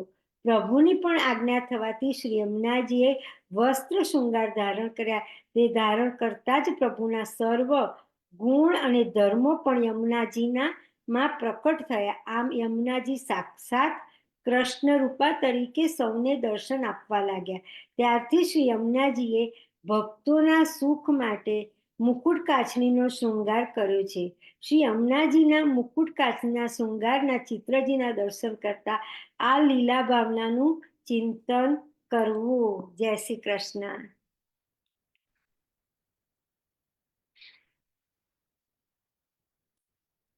જય શ્રી કૃષ્ણ જય બધાને. શ્રી કૃષ્ણ. બહુ સરસ કૃતિકાબેન, story બહુ છે. સરસ બહુ હતું. fine. જો આજે આપણે શરદ પૂર્ણિમાની જ વાત કરી અને રાસલીલાનું એને ઓલરેડી યમુનાજીનો પણ રાસલીલાનો જ ટોપિક આવી ગયો. એ તો ઠાકોરજી જે વાંચન કરાવે એ જ બધું આપણામાં એ જ આવી જાય, રાઈટ? અન્ય અન્ય જેની જાતે જ એવું બધું આમ ફોલિંગ ટુગેધર થઈ જાય છે ને. સરસ સરસ હતું આજનું. Good, thank you. બહુ સરસ હતું. કેટલા 3 પાના થયા ને આપણા યમનાષ્ટકના? હા, એ તો આપણે કરીશું. એવા મહાત્મ્ય બાકી છે, પણ મેં કીધું બીજા કોઈ આજે થોડો બીજો બધો ટાઈમ ગયો ને એટલે. નાઇસ. ઓકે. આપણે 84 વૈષ્ણવની વાર્તા આગળ વધીએ એમાં ઉર્વશીબેન, જય શ્રી કૃષ્ણ. હરી દેર. જય શ્રી કૃષ્ણ. જય શ્રી કૃષ્ણ. બાબાભાઈ, આપણે 84 હા કઈ વાર્તાનું નામ શું હતું? બાબાભાઈ ના બાબા વેણુ કૃષ્ણદાસ. કૃષ્ણદાસ ગગરી અને યાદવેન્દ્ર દાસ. વૈષ્ણવ 39. યસ. આપણે છે ને હવે શ્રી એકચ્યુઅલી આપણે I'm બે ત્રણ વાર્તાઓ સ્કીપ કરી હતી કારણ કે લાંબી હતી અને આપણી પાસે એટલો સમયના અનુકૂળને લીધે તો એટલે એ વાર્તાઓ જે નથી સ્કીપ કરી હતી ને એમાં પાછળ જઈને એ પણ આપણે ફિનિશ કરીએ છીએ. એટલે Okay, no problem. એમાંની આ વાર્તા છે એક. એવું છે. હા. હા. હવે શ્રી આચાર્યજી મહાપ્રભુજીના સેવક સારસ્વત બ્રાહ્મણ કૃષ્ણદાસ ગગરી, ક્ષત્રિ અને યાદવેન્દ્ર દાસ વાણિયા બાબા ગેનુ ના ખવાસ આ ત્રણેયની વાર્તાનો ભાવ કહીએ. ભાવપ્રકાશ. એ પૂર્વમાં કાશી પ્રયાગ ના વચ્ચે એક ગામ હતું. ત્યાં રહેતા બાબા વેણુ અને કૃષ્ણદાસ એ બંને લીલામાં વિશાખાજીની સખી છે. લીલામાં બાબા વેણુ તો સોરસેની અને કૃષ્ણદાસનું નામ કામલતા અને સોરસેની એક સખી તિલકની એ યાદવદાસ. બાબા વેણુના ખવાસ થયા. એ ત્રણેય અનેક જન્મ એથી પામ્યા કે એક દિવસ વિશાખાજીએ એમને કહ્યું કે શ્રી નંદરાયજીના ઘરે જઈ આવો. ઠાકોરજી જાગ્યા હોય તો વસ્ત્ર માગીને લઈ આવીએ. ત્યારે ત્રણેય શ્રી નંદરાયજીના દ્વાર પર આવીને તે સમયે શ્રી ઠાકોરજીએ ત્રણેયને પૂછ્યું કે વિશાખાજી ક્યાં છે? ત્યારે ત્રણેયને કહ્યું અમને ખબર નથી. અમે તો આપણા દર્શન માટે આવ્યા છીએ. માટે જે કંઈ વિશાખાજીને કહેવું હોય તે અમને આજ્ઞા કરો. આ પ્રકારે વિશાખાજીની બરાબરીનું સૌભાગ્ય પોતાનામાં જાણ્યું ત્યારે ઠાકોરજી હસીને ચૂપ થઈ ગયા. અંદર જશોદાજી પાસે પધાર્યા અને ત્રણેય સખી દ્વાર પર બેઠી રહી કેમ કે ઠાકોરજી હસીને અંદર પધાર્યા અને ફરી હમણાં જ બહાર પધારશે એમ જાણી દ્વાર પર બેઠી રહી. એક વાત કે સખીએ વિશાખા જઈને કહ્યું કે તેથી વિશાખાજી દોડીને આવ્યા અને જુએ તો ત્રણેય આપસમાં હસે છે. ત્યારે વિશાખાજીએ શાપ આપ્યો અને કે ભૂમિમાં જન્મ લો. આ અભિમાનનું ફળ એ ત્રણેય ને પડ્યું અને બાબા વેણુ એક સારસ્વત બ્રાહ્મણના ઘરે જન્મ્યા અને તે વર્ષ 23-24 ના થયા અને બાબા વેણુને કૃષ્ણદાસ બંને આપસમાં પરમ મિત્ર હતા અને સાથે રહેતા. અને યાદવેન્દ્ર દાસ ને ઘરે ખાનપાનનો સંકોચ હતો. તેથી યાદવેન્દ્ર દાસ બાબા વેણુની ખવાસી પહેલ કરતા. તે બાબા વેણુ દેવીના ઉપાસક હતા. તેથી દેવીને સર્વોપરી જાણતા. એક દિવસ કલ્યાણજી ઠાકોરજીએ બાબા વેણુને સપનામાં આવીને કહ્યું કે હું કલ્યાણી દેવી છું. આ ગામના તળાવમાં છું અને તું મને બહાર કાઢ અને મારી પૂજા કર. ત્યારે પ્રાતઃકાલે બાબા વેણુએ પોતાના મિત્ર કૃષ્ણદાસને કહી પછી બંને જણા તળાવમાં બેઠા અને છાતી બરાબર પાણી તળાવમાં હતું. તે બધે કરતા બાબા વેણુના હાથમાં કલ્યાણરાયજી આવ્યા. ત્યારે બાબા બહેનોએ તે તળાવથી બહાર આવીને તળાવના ઉપર જે ઘરમાં દ્રવ્ય હતું તેનું નાનું સરખું મંદિર બનાવી દેવીના ભાવથી દેવીની સ્થાપના કરી. આ કલ્યાણજી મંદિર પહેલા દેવી તરીકે એ ખબર છે મને સ્ટોરી. કલ્યાણ દેવી નું નામ થયું. પછી ગામના લોકો તેમને દેવી તરીકે જાણતા. તેમાં બાબા બહેનો અને કૃષ્ણદાસ અને યાદવેન્દ્ર નિવાસ હતો. એમ કરતા 5 વર્ષે ત્યાં એક સમયે આચાર્યજી કાશીથી અડેલ પધાર્યા ત્યારે ગામમાં આવી કલ્યાણજીના મંદિર પાસે એક આંબાના વૃક્ષ નીચે બિરાજ્યા. તે સમયે બાબા બહેનો અને કૃષ્ણદાસ નજીકના બીજું ગામ હતું ત્યાં ગયા હતા.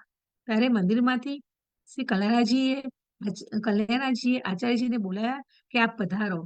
ત્યારે શ્રી આચાર્યજી મંદિરમાં જુએ તો ઠાકોરજીએ ઘાઘરો વગેરે લુગડા પહેર્યા હતા. ત્યારે આચાર્યજીએ પૂછ્યું, દેવીની માફક કેમ બેઠા છો? ત્યારે ઠાકોરજીએ કહ્યું કે હું શું કરું? આ ગામમાં ઠાકોરજીને કોણ જાણતું નથી? ઠાકોરજીને કોઈ જાણતું નથી અને બાબા બહેનો દેવીના ઉપાસક છે.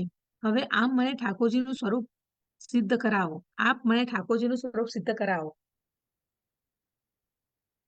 અહીં 4 ઘડી આપ બિરાજો. બાબા બહેનો કૃષ્ણદાસ અને યાદવેન્દ્ર દાસ ખવાસને અંગીકાર કરી પછી આગળ પધારો. ત્યારે શ્રી આચાર્યજીએ ઘાઘરા લુગડાને ઉતારી ઘાઘરાને ખીલી પર મૂકી દીધો અને બીજા લુગડાને ફાડી એક પડદની પહેરાવી પાક બાંધી પછી પોતે આંબાના વૃક્ષ નીચે બેસી અને બિરાજ્યા. એટલામાં જ બાબા બહેનો અને કૃષ્ણદાસ અને યાદવેન્દ્રદાસ ખવાસ ત્રણે આવ્યા. શ્રી કલ્યાણજીના મંદિરમાં જઈને જુએ તો પાક ધોતી પહેરીને બેઠા છે. ત્યારે બાબા બહેનો કહે, અહીં કોણ આવ્યું છે જે મારી દેવીના કપડાં ઉતાર્યા? અને કલ્યાણજીએ કહ્યું, મને અડશો નહીં, હું તો કલ્યાણજી ઠાકોર છું. ત્યારે બાબા બહેનોએ કહ્યું, ઠાકોર તો આ ગામમાં કોઈ માનતું નથી અને મારો અપરાધ શું કે મળવાની ના કહો છો? ત્યારે કલ્યાણજીએ કહ્યું, આંબાના વૃક્ષ નીચે શ્રી આચાર્યજી પધારે છે. એમનું તું સેવક થઈ આવ અને ગામના લોકો ઠાકોરને ન માને તો તારે અને અમારે ગામથી લોકોને શું કામ છે? તારા ઘરમાં 700 રૂપિયા કોઠા નીચે દાટ્યા છે, તે કાઢી મારી સેવા પૂજા કરજે. પરંતુ પહેલા તમે જઈ શ્રી આચાર્યજીના સેવક થઈ આવો. એટલે 3 જણા આચાર્યજી પાસે આવીને કહે છે, મહારાજ અમને સેવક કરો. ત્યારે ઠાકરજી કહે છે, 3 જણ તલાવમાં નહીં આવો. ત્યારે 3 જણ તલાવમાં નહીં શ્રી આચાર્ય પાસે આવ્યા. એટલે શ્રી આચાર્યજીએ 3ને નામ સંભળાવી નિવેદન કરાવ્યું. પછી શ્રી આચાર્યજી બાબા બહેનોને કહે, હવે તમે એક કામ કરો, કલ્યાણજીને તમારે ઘરે લઈ ગુપ્ત રીત સેવા કરો અને કલ્યાણજીના મંદિરમાં કોઈ દેવીને બેસાડી કોઈને કીધો તો તે પૂજા ચલાવશે. તમે કઈ દેવીની પૂજાનું લેતા? ત્યારે બાબા બહેનોએ કહ્યું, મહારાજ આપ મારે ઘર પધારીને 2 દિવસ રહી જેમ સેવાની રીતિ હોય તે કૃપા કરી બતાવો. આ ગામમાં કોઈ જાણતું નથી. ત્યારે શ્રી આચાર્યજી કલ્યાણજીને પધરાવી અને બાબા બહેનોને ઘરે પધાર્યા. બાબા બહેનોના ઘરમાં નીચે કોઠામાં 700 રૂપિયા નીકળ્યા. તે લાવી શ્રી આચાર્યજી આગળ ધર્યા.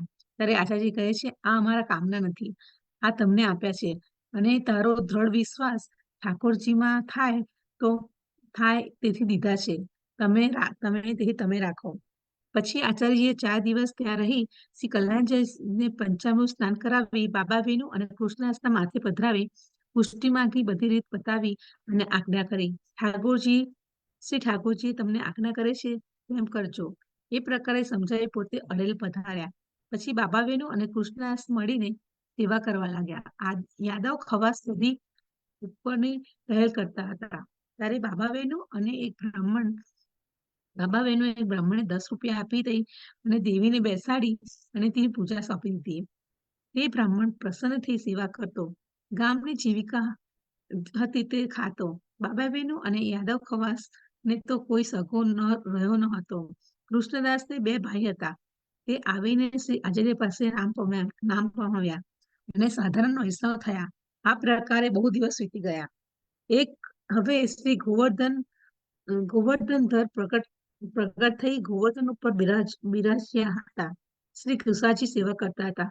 તે સાંભળી બાબાભાઈનું અને કૃષ્ણદાસ અને યાદવ ખવાસનું મન થયું. તે શ્રી ગોવર્ધનધરના અને શ્રી કેસરીના દર્શન કરીએ. બાબાભાઈનું હૃદયના નેત્રોથી જોતા ગોવર્ધનધરના સ્વરૂપના દર્શન થયા. કૃષ્ણદાસને વિરહ અષ્ટ પ્રકારનો રહેતો, ત્યારે ક્યારે લીલા પ્રાપ્તિ થશે અને એવું તેઓ કીર્તન ગાઈને નિર્વાહ કરતા. પછી એક દિવસ શ્રી કલ્યાણરાયજીએ ત્રણેય જણાને આજ્ઞા કરી કે તમે શ્રી ગોવર્ધનનાથજીના દર્શન જઈ આવો. હવે તમારી ત્રણેયને ત્યાં પ્રાપ્તિ થશે. ત્યારે બાબાબેને કહ્યું, આપ હવે કોની માથે પધારશો? ત્યારે શ્રી કલ્યાણરાયજીએ કહ્યું, કૃષ્ણદાસના બે ભાઈઓ છે, તેમના માથે મને પધરાવી અને તમે જાઓ. ત્યારે બાબાબેનનું કૃષ્ણદાસ બંને ત્યાં બોલાવી અને તમારા મહાન ભાગ્ય છે એમ કઈ મન લગાડીને ઠાકોરની સેવા કરજો અને આ ઘર વસ્તુ બધું તમને સોંપું છું. અમે વ્રજમાં જઈએ છીએ. ત્રણેય જણા ની તમને સોંપું છું અને ત્રણેય જણ વ્રજમાં જઈશું. ત્રણેય જણાને દેહ છૂટશે. ભગવદીય ઈચ્છા એવી જણાય ત્યારે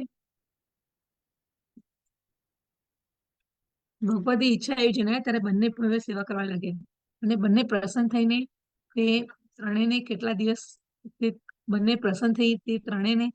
દિવસ મથુરામાં આવ્યા. વાર્તા પ્રસંગ 1. તે બાબાબેનોના હૃદયમાં નેત્રોથી જોતા હતા અને એ ત્રણેય જણ કેશવરાયજીના દર્શને ચાલ્યા. તે મથુરામાં આવી દર્શન કરે. દર્શન થતા જ કૃષ્ણદાસને શ્રી ગોવર્ધનધરના રૂપના દર્શન થયા. ત્યારે કૃષ્ણદાસને ગોવર્ધનધરના દર્શનનો અત્યંત વિરહ થયો અને તેથી એમને કીર્તન કૃષ્ણદાસે ગાયું. આલી તું દેખ રે નયન ગિરધરવર સહચરી કહત તૃતીય સહચરી સૌ પરમ મુદિત પ્યારી રાધાવર ભૂષણ ભૂષિત અંગ સોહત બસન મોહન કન કાંતિ હરી ચિંતે ચિત હરત વિશ્વ જુવની કે સર્વસ દેત કર કમલ હરી સુરતી અંત લટકત બર્ચ આવત કૃષ્ણદાસ બડ ભાગ કલ્પ કરો. તે પદ ગાતા જ કૃષ્ણદાસની દેહ શ્રી કેશવરાયજીના મંદિરમાં છૂટી ગઈ. ત્યારે બાબાભાઈનું અને યાદવ ખવાસ કૃષ્ણદાસના દેહને અંગિક સંસ્કાર કરી બાબાભાઈનું અને યાદવ ખવાસને કહ્યું, કૃષ્ણદાસને ગો મારી ગઈ ને અમે તો શ્રી ગોવર્ધનજીના દર્શન કરીને દેહ છોડીશું. ભાવ પ્રકાશ. એનો આશય એ કે ગો કાલ રૂપ છે. અમારા પાસેથી એને પહેલા જ લઈ ગઈ. અમે કહ્યું તેમાં કાળના બે પ્રકારનો છે. કાળ ઠાકોરજીનો મુખ્ય અધિકારી છે. જ્યારે કૃષ્ણદાસનો વિરહ થયો ત્યારે વિરહથી તેમની દેહ દશા ભૂલી જવાઈ અને લીલામાં મગ્ન થઈ ગયા. ત્યારે બાબાબેનોને સંભળાવીને કીર્તન કર્યું કે હે અલી, બંને લીલામાં ઈચ્છાખાની સખી છે. તેથી બાબાબેનું કહે, નેત્રોથી ગિરવર્ધનને જો તું ત્યાં કેમ ભટકે છે? હું નેત્રોથી ગિરધરને જોઉં છું અને બીજી જગ્યાએ નેત્રો જતા નથી. તે વાત આગળ ખોલી દીધી. સહચરી કહેતી તૃતીય સહચરી સો. કૃષ્ણદાસ સહચરી છે અને બાબાબેનું પણ સહચરી છે. કૃષ્ણદાસ અમને કહે છે કે જે પરમ મુદિત, જે આનંદમય પ્યારી રાધા, તેમના વર શ્રી કૃષ્ણ, તેમનાથી મારા નેત્રો લાગ્યા છે. આ પ્રકારે કીર્તન પોતાના હૃદયનો ભાવ બાબાબેનોને જણાવ્યો અને એટલે કે એમનો વિરહ શ્રી ગોવર્ધનધર સહી ન શક્યા અને તે એ કળા જે ભગવાનની વિભૂતિ છે, મુખ્ય અધિકારી છે, ઈચ્છા શક્તિનું સાક્ષાત સ્વરૂપ છે. તેથી શિક્ષાપત્રમાં કહ્યું છે, યથા કાલસ્ત દ્વિભૂતિ કાલ કલયાત મોહત મુખ્યાધિકાર્યપી હરિતા શક્તિ સ્વરૂપવાન. તે એ કાલે પ્રભુની ઈચ્છા જાણી તત્કાલ કૃષ્ણદાસને પ્રભુની પાસે પહોંચતા કરી દીધા. જ્યારે બાબાબેનો અને કૃષ્ણદાસનો ગો મારી ગઈ હતી. એનો અર્થ કે કૃષ્ણદાસની અહંતા મમતાત્મક અને વાસના રૂપે દેહને ગૌ મારી ગઈ. કેમ કે જ્યાં સુધી લિંગમાં દેહ ન પડે ત્યાં સુધી ભગવત પ્રાપ્તિ ન થાય. તે લિંગમાં દેહને ગૌ મારી અને લઈ ગઈ. એમણે કહ્યું, પછી પોતાની વાત કરી શ્રી ગોવર્ધનના દર્શન કરી અને આ લિંગ દેહને છોડીશું. તેમાં એ જણાવ્યું કે કૃષ્ણદાસ જેવો હજુ વિરહ થયો નથી. જ્યારે ગોવર્ધનના દર્શન કરીશું ત્યારે વિરહ થશે અને ત્યારે દેહ છોડીશું. આ પ્રકારે બાબા બહેનોએ દીનતા જણાવી કે અમારું કાર્ય ગોવર્ધન ધર કરશે. પછી બાબા બહેનો અને યાદવ ખવાસી બંને મથુરાથી ચાલ્યા શ્રીનાથ દ્વાર આવ્યા અને શ્રીનાથજીના દર્શન કર્યા. બાબા બહેનોએ શ્રીનાથજીની આગળ કીર્તન કર્યા ત્યારે શ્રીનાથજીના કંઠથી ફૂલની માળા પડી. ત્યારે રામદાસે એક બીડું તથા પ્રસાદી માલા ભેગો બાબા બહેનોને આપી. બા પ્રકાશ, એનો અર્થ એ કે શ્રીનાથજીએ તમને વિરહ આપ્યો અને આ દેહથી વિદાય આપી હવે લીલામાં પ્રાપ્ત થશો. અને માલા શ્રીનાથજીના કંઠથી વળી થઈ તે એમાંથી માલા ભક્તરૂપ છે. ભક્તોના હાથ વિરહ છે. ત્યારે વ્રજભક્ત વિરહ દે છે ત્યારે આવે. તે માળા લેતા જ વિરહ થયો અને બીડું લીધું. એવો ભાવ એ કે જેના ઉપર પ્રસન્ન થાય તેને બીડું મંગલરૂપ દે છે.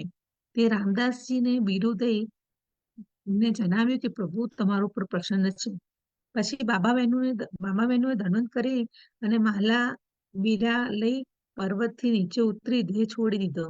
ત્યારે બાબા બહેનોના દેહનો સંસ્કાર યાદવ ખવાસે કર્યો.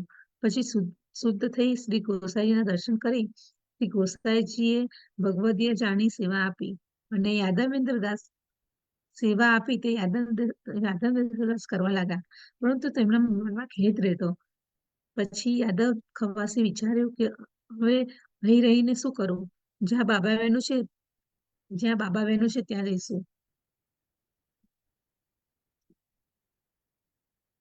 ભાવ પ્રકાશ, કેમ કે લીલામાં પણ યાદવ ખવાસ બાબા બહેનોની સખી છે. તેથી બાબા બહેનોની ઠહેલ કરી પ્રસન્ન કરે છે. હવે બાબા બહેનોનું સંગ વિના એનાથી રહેવાતું નથી અને વિરહ થયો. ત્યારે યાદવ ખવાસે વિચાર્યું કે કૃષ્ણદાસના દેહનો સંસ્કાર મેં કર્યો. હવે મારે દેહનો સંસ્કાર કોઈ વૈષ્ણવ સેવા કરે તો સેવામાં અમને અંતરાય પડે. તેવું આપણે ન કરવું. એમ વિચારી શ્રીનાથજીના દર્શન કરી અનોસર કરી પછી ત્યાં જઈ ભૂમિમાં પાડેલી લાકડીઓને નિત્ય એકઠી કરી એમાં એમ કરતા એમને દેહ સંસ્કાર લાયક લાકડી ભેગી કરી. ત્યારે પછી પોતે શ્રીનાથજીના દર્શન કર્યા અને બધા સેવકોને ભગવત સ્મરણ કરી શ્રી ગોસાઈજીને દર્શન કરી અગ્નિ લઈ અને વનમાં આવ્યા. તે જે તરફ હવા હતી તે તરફ ચિતામાં અગ્નિ મૂકી. ફરી વખત શ્રીનાથજીના ધ્વજાનો દંડવત કરી અને ચિત્તા પર બેસી ગયા. પછી શ્રી આચાર્યજી અને ગોસાઈજીના ચરણામૃત સ્મરણ કરી દેહ છોડી દીધો અને લીલા પ્રાપ્ત થયા. અગ્નિમાં વળી પોતાના હાથથી શરીરનો સંસ્કાર કર્યો અને પહેલા બાબા બહેનો અને યાદવેન્દ્ર દાસને કહ્યું કે વિલંબ ન કરજે, તું જલ્દી આવજે. પરંતુ શ્રી ગોસાઈજીએ શ્રીનાથજીની સેવા સોંપી હતી તેથી એટલા દિવસ વિલંબ થયો.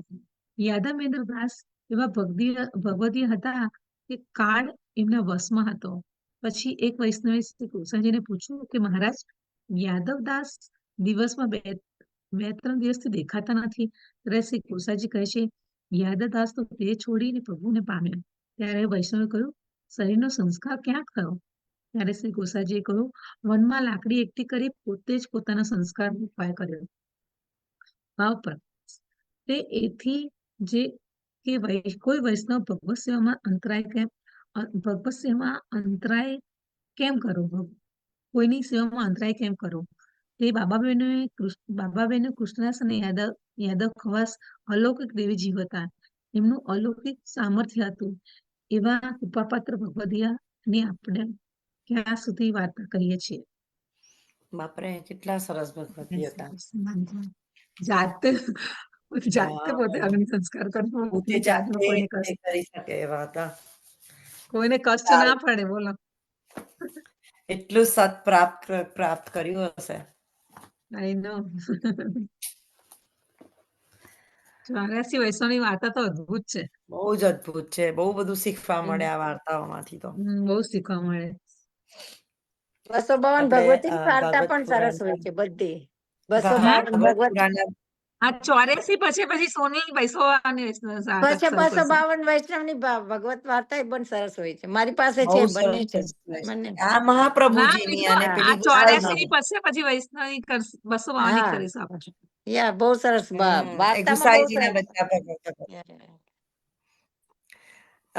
રીટા આંટી આપણે 2 પાના વાંચી લઈશું ક્વિકલી ભગવત પુરાણના 2 પાના વાંચવાનો ટાઈમ છે. 2 પાના વાંચી લો. ચોક્કસ. બધા વૈષ્ણવોને જય શ્રી જય કૃષ્ણ. શ્રી કૃષ્ણ.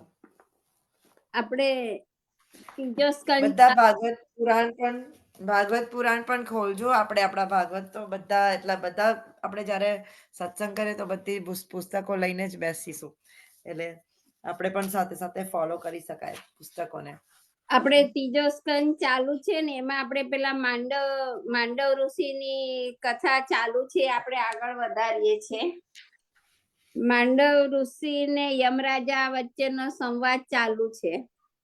માંડવ ઋષિએ કહ્યું, યમરાજા, તમે તમારા કાયદાના શાસ્ત્રો વાંચ્યા હોય એવું લાગતું નથી. શાસ્ત્રમાં અજ્ઞાન છે કે અજ્ઞાનના અવસ્થામાં કરેલા પાપની સજા સ્વપ્નમાં કરવી. 3 વર્ષનો બાળક હું ત્યારે અજ્ઞાન હતો. તે વખતે મેં કરેલા પાપની સજા મને સ્વપ્નમાં કરવી જોઈતી હતી, પરંતુ તમે મને ગેરવ્યાજબી રીતે આવી સજા કરી છે. તેથી હું તમને શાપ આપું છું કે તમારો જન્મ શુદ્ધ યોનિમાં થશે. માંડવ ઋષિના આ શાપથી યમરાજા વિદુરજી તરીકે દાસીને ઘેર જન્મ્યા. પોતાના દાસી પુત્ર તરીકે જન્મના કારણભૂત કથા સાંભળી વિદુરજી વિચારે છે, એક વખત મારી ભૂલ થઈ તો દેવ મટી હું માનવ બન્યો. હવે બીજી વાર ભૂલ કરી બેસીશ તો માનવ મટી પશુ બની જઈશ. 2 હાથ જોડી નમસ્કાર કરી વિદુરજી મૈત્રીજીને પ્રશ્ન પૂછે છે, ભગવાનને કોઈ કર્મ કરવાની જરૂર નથી, તે અકર્તા છે, છતાં કલ્પના આરંભી તેમણે આ સૃષ્ટિની રચના કેવી રીતે કરી? મૈત્રીજીએ કહ્યું, સૃષ્ટિની ઉત્પત્તિની કથા ભાગવતમાં વારંવાર આવે છે. સાત્વિક દ્રષ્ટિએ ઉત્પત્તિની કથા મહત્વની નથી, પરંતુ સૃષ્ટિને ઉત્પન્ન કરનારી અનેક રૂપીય કથા હોવાથી એ કથા વારંવાર કહેવામાં આવે છે. પછી મૈત્રીજીએ વિદુરજીને સૃષ્ટિની ઉત્પત્તિની કથા કહી સંભળાવે છે. સૃષ્ટિની ઉત્પત્તિની કથા એટલે ભગવાનની વિશ્વલીલાની કથા. સૃષ્ટિના સર્જન પહેલા એકમાત્ર ભગવાન જ હતા. ભગવાને એકમાંથી અનેક થવાની ઈચ્છા કરી. હું એક છું અને બહુ થાઉં એવા સંકલ્પ માત્રથી જ તેમને માયા નામે શક્તિ પ્રગટ થઈ. પછી પૂર્ણ પુરુષોત્તમ અંશરૂપ ભગવાનનું પુરુષ રૂપ ઉત્પન્ન થયું. આ પુરુષ હજારો વર્ષ સુધી પર તે સર્જેલા ગર્ભોદકમાં પોડેલા રહ્યા. તેઓ પૂર્ણ પુરુષોત્તમ અંશરૂપ હોય. તેમનો પ્રથમ અવતાર નારાયણ ભગવાનનો કહેવાય છે. તેમની નાભીમાંથી કમળ ઉત્પન્ન થયું અને એ કમળ ઉપર શબ્દ બ્રહ્મરૂપ બ્રહ્મા પ્રગટ્યા. બ્રહ્માજીને આશ્ચર્ય થયું, પોતે કોણ છે, ક્યાંથી આવ્યા છે? બ્રહ્મ દ્રષ્ટિથી જોતા પોતે કમળમાં બિરાજે છે. તેઓ અંતર્મુખ થયા. કમળનું મુખ શોધવા પ્રયત્ન કર્યા તો ચતુર્ભુજ નારાયણના દર્શન થયા. હવે બ્રહ્માને જ્ઞાન થયું કે પોતે તો પરમ પુરુષની નાભીમાંથી પ્રગટેલા કમળમાં સ્વયંભૂ બ્રહ્મા તરીકે બિરાજે છે. તેમણે ભગવાન નારાયણની સ્તુતિ કરી. ભગવાનને તેમને તપ કરવાનો આદેશ આપ્યો. બ્રહ્માએ તપ કર્યું. તેમના તપથી પ્રસન્ન થઈને ભગવાને કહ્યું, સૃષ્ટિની ઉત્પત્તિ કરો. બ્રહ્માએ ધ્યાન ધર્યું. ધ્યાન ધરતા તેમના મનમાંથી 4 કુમારો ઉત્પન્ન થયા, સનન, સનાતન અને સનત કુમાર તેમના નામ છે. તેઓ સદૈવ 5 વર્ષના જ રહે છે. બ્રહ્માજીએ પોતાના એ માનસ પુત્રોને આજ્ઞા કરી, દીકરાઓ તમે સૃષ્ટિનું સર્જન કરો. પરંતુ સનત કુમારે તો બ્રહ્માના માનસ પુત્રો છે, યોનિજ પુત્રો નથી. વળી તેઓ વાસુદેવ પરાયણ છે, જ્ઞાની છે. તેમને સૃષ્ટિ સર્જનનું કામ પસંદ ન પડ્યું. તેથી પિતાની આજ્ઞાનો અનાદર ન કરતા તેઓ મૌન રહ્યા. આથી બ્રહ્માજીને ગુસ્સો ચડ્યો. બ્રહ્માજી રજોગુણી છે. રજોગુણ સાથે અજ્ઞાન અને અવિદ્યા સર્જેલી છે. અજ્ઞાન અને અવિદ્યા વડે ક્રોધ ઉત્પન્ન થાય છે. બ્રહ્માને ક્રોધ ચડ્યો. તેમણે કહ્યું, તમે મારી આજ્ઞા ન પાડી, તેથી તમારે અસુર રૂપે ઉત્પન્ન થવું પડશે. જ્ઞાની બ્રહ્મકુમાર અસુર બ્રહ્મ પ્રહલાદ રૂપે પ્રગટ્યા હતા. પિતાની આજ્ઞાનો બ્રહ્મનિષ્ઠ સુખદેવે પણ નહોતી પાડી. ઘર છોડી ચાલ્યા જતા પુત્રે અટકાવવાનો ઉદ્યમ વ્યાસજીને આદર્યો, પરંતુ પુત્રે પિતાનું કહ્યું ન માન્યું. છતાં વ્યાસજીને ક્રોધ ન ચડ્યો, કારણ કે વ્યાસજી સત્વગુણી છે. સત્વગુણીને ક્રોધ ન વ્યાપે. પછી બ્રહ્માજીએ દીકરી ઉત્પન્ન કરી, તેનું નામ સરસ્વતી. બ્રહ્માજી પોતાની સરસ્વતીમાં મોહ છે. સરસ્વતી અકામ હતા, બ્રહ્માજી સકામ હતા. બ્રહ્માજીની સૃષ્ટિનું સર્જન કરવું હતું, તેથી તેમણે પોતાની દીકરીની ઈચ્છા કરી. પરંતુ એ કથા રહસ્યમય છે, માત્ર જ્ઞાની પુરુષ જ તે સમજી શકે છે. બ્રહ્માજીના પુત્રોએ બ્રહ્માજીને સરસ્વતીની કામના કરતા વાર્યા. બ્રહ્માજી આ વખત ગુસ્સો ન આવ્યો, પોતે સમજી ગયા. આ પ્રમાણે સકામ ભાવે સરસ્વતીને સેવતા લૌકિક સૃષ્ટિ ઉત્પન્ન થશે, તામસ પ્રજા ઉત્પન્ન થશે. તેઓ પોતાની ભૂલ સમજ્યા, પોતાના એ વાસનામય શરીરનો એટલે કે પોતાની વાસનાનો ત્યાગ કર્યો. હવે શું કરવું? સૃષ્ટિ ઉત્પન્ન કરવાની આજ્ઞા તો પોતાને પરમ પુરુષ પાસેથી થઈ છે. માનસ પુત્રો વડે સૃષ્ટિ ઉત્પન્ન કરતા બ્રહ્માના સંતાનો થયા. પોતાના સંતાનો કેવી રીતે થાય? બહુ વિચારીને અંતે બ્રહ્માજીએ મિથુન વાળી સૃષ્ટિ સર્જવાની ઈચ્છા કરી. મિથુન એટલે યુગલ સંબંધ. તે માટે બ્રહ્માજીએ પોતાના શરીરના 2 ભાગ કર્યા. 2 ભાગ એટલે 2 વિચાર. બ્રહ્માજીએ સૃષ્ટિ સર્જવાની ઈચ્છા અને ભગવાનનું ધ્યાન, એ 2 વિચાર આવ્યા. એ રીતે બ્રહ્માજીનું શરીર 2 ભાગમાં વહેંચાઈ ગયું. ઈચ્છા અને ધ્યાન એ 2 માંથી 2 સ્વરૂપો પ્રગટ્યા. એક ઈચ્છામય સ્વરૂપ અને બીજું ધ્યાનમય સ્વરૂપ. ધ્યાનમય સ્વરૂપ પુરુષ રૂપે પ્રગટ્યું અને સ્વયંભૂ મનુ મહારાજ એ ઈચ્છામય સ્વરૂપ સ્ત્રી રૂપે પ્રગટ્યું અને તે મહારાણી સંત રૂપ્યા. મનુ સતરૂપા દ્વારા મિથુનમય સૃષ્ટિની શરૂઆત થઈ. તેમના 5 સંતાનો, 2 પુત્ર અને 3 પુત્રીઓ થયા. પ્રિયવ્રત અને ઉત્તનાપદ એમના પુત્રો અને આકૃતિ, દેવહૂતિ અને પ્રસૂતિ તેમની પુત્રીઓ. આકૃતિને શ્રુતિ ઋષિ સાથે પરણાવી, દેવહૂતિને કંદર્વ ઋષિ સાથે અને પ્રસૂતિને દક્ષ પ્રજાપતિ સાથે પરણાવ્યા. મનુ મહારાજના એ 5 સંતાનો વડે આખું જગત ભરાઈ ગયું. મનુ મહારાજે સૃષ્ટિ ઉત્પન્ન કરવા માટે સંતતિ પેદા કરી, પરંતુ તેમણે જોયું કે સંતતિને રાખવા માટે કોઈ સ્થળ નથી. પૃથ્વી તો પ્રલયના પૂરમાં ડૂબી જઈને રસાતળમાં પહોંચી ગઈ હતી. આ જોઈ મનુ મહારાજે પોતાના પિતા બ્રહ્માજીને કહ્યું, પિતાજી, પૃથ્વીને રસાતળમાંથી બહાર લાવવાનો પ્રયત્ન કરો. બ્રહ્માજીને પૃથ્વીને જળમાં ડૂબેલી જોઈ વિચાર કર્યો, આવા અગાધ જળ રાશિમાંથી આ પૃથ્વીને બહાર કેવી રીતે લાવી? તેઓ આ પ્રકારે ચિંતા કરતા હતા ત્યાં તો તેમના નાકમાંથી અંગૂઠાના ભાગ જેટલું એક નાનું પ્રાણી બહાર આવ્યું. એ વારાહના નાના બચ્ચા જેવું હતું. તેમણે વારાહને જોઈ વિચાર લાગ્યા, આ કોણ છે? તેઓ તેને ઓળખી ન શક્યા. તેમના મનમાં ખેદ ગયો. ક્ષણમાં તો વારાનું બચ્ચું મોટા હાથી જેટલું વધી ગયું. વારા ભગવાને જોયું કે બ્રહ્માજી ખેદ કરે છે, તેથી તેમને હર્ષ પમાડવા માટે તેમણે દિશાઓને ભરી દેતી ગર્જના કરી. પૃથ્વીને રસાતાળમાંથી લઈ આવવા માટે તેમણે પ્રલયના જળમાં પ્રવેશ કર્યો. તે રસાતાળમાં પધાર્યા. ત્યાં જીવ માત્રના આધારરૂપ પૃથ્વીને જોતા તેને ઉચકી પોતાના દંતસૂળ ઉપર ઉઠાવ્યા. પૃથ્વીને લઈ તેઓ બહાર આવી રહ્યા હતા. તે સમયે હાથમાં ભારે ગદા લઈ દિગ્વિજય કરવા નીકળેલા અને વરુણદેવ દ્વારા પ્રેરાયેલો અસુર હિરણ્યાક્ષ તેમની સાથે યુદ્ધ કરવાની ઈચ્છાથી તેમની સામે આવ્યો. ભગવાને તેનો વધ કર્યો. પૃથ્વીને રસાતાળમાંથી બહાર લઈ આવ્યા. તેના ઉપર જીવનો વાસ થયો. મૈત્રીજીએ એવી સુંદર સૃષ્ટિ સર્જનની કથા વિદુરજીને કહી સંભળાવી. એ સાંભળી વિદુરજી ભારે કુતૂહલ થયું. તેમણે પૂછ્યું, ભગવાન હિરણ્યાક્ષ કોણ હતો? તેણે વારાહ ભગવાનની સાથે શા માટે યુદ્ધ કર્યું? હવે મૈત્રીજીએ વિદુરજીને ભગવત ઈચ્છાનું સ્વરૂપ સમજાવે છે. સૃષ્ટિના સંચાલનમાં ભગવત ઈચ્છા જ નિર્ણય બળ છે. સગળું ભગવાનની ઈચ્છા પ્રમાણે જ થાય છે. કશ્યપ મુનિ જેવા જીતેન્દ્રિય મહાપુરુષ સાયંકાળે પોતાની પત્ની દીતિ સાથે ક્રીડારત્ન બન્યા. તેનું કારણ ભગવત ઈચ્છા.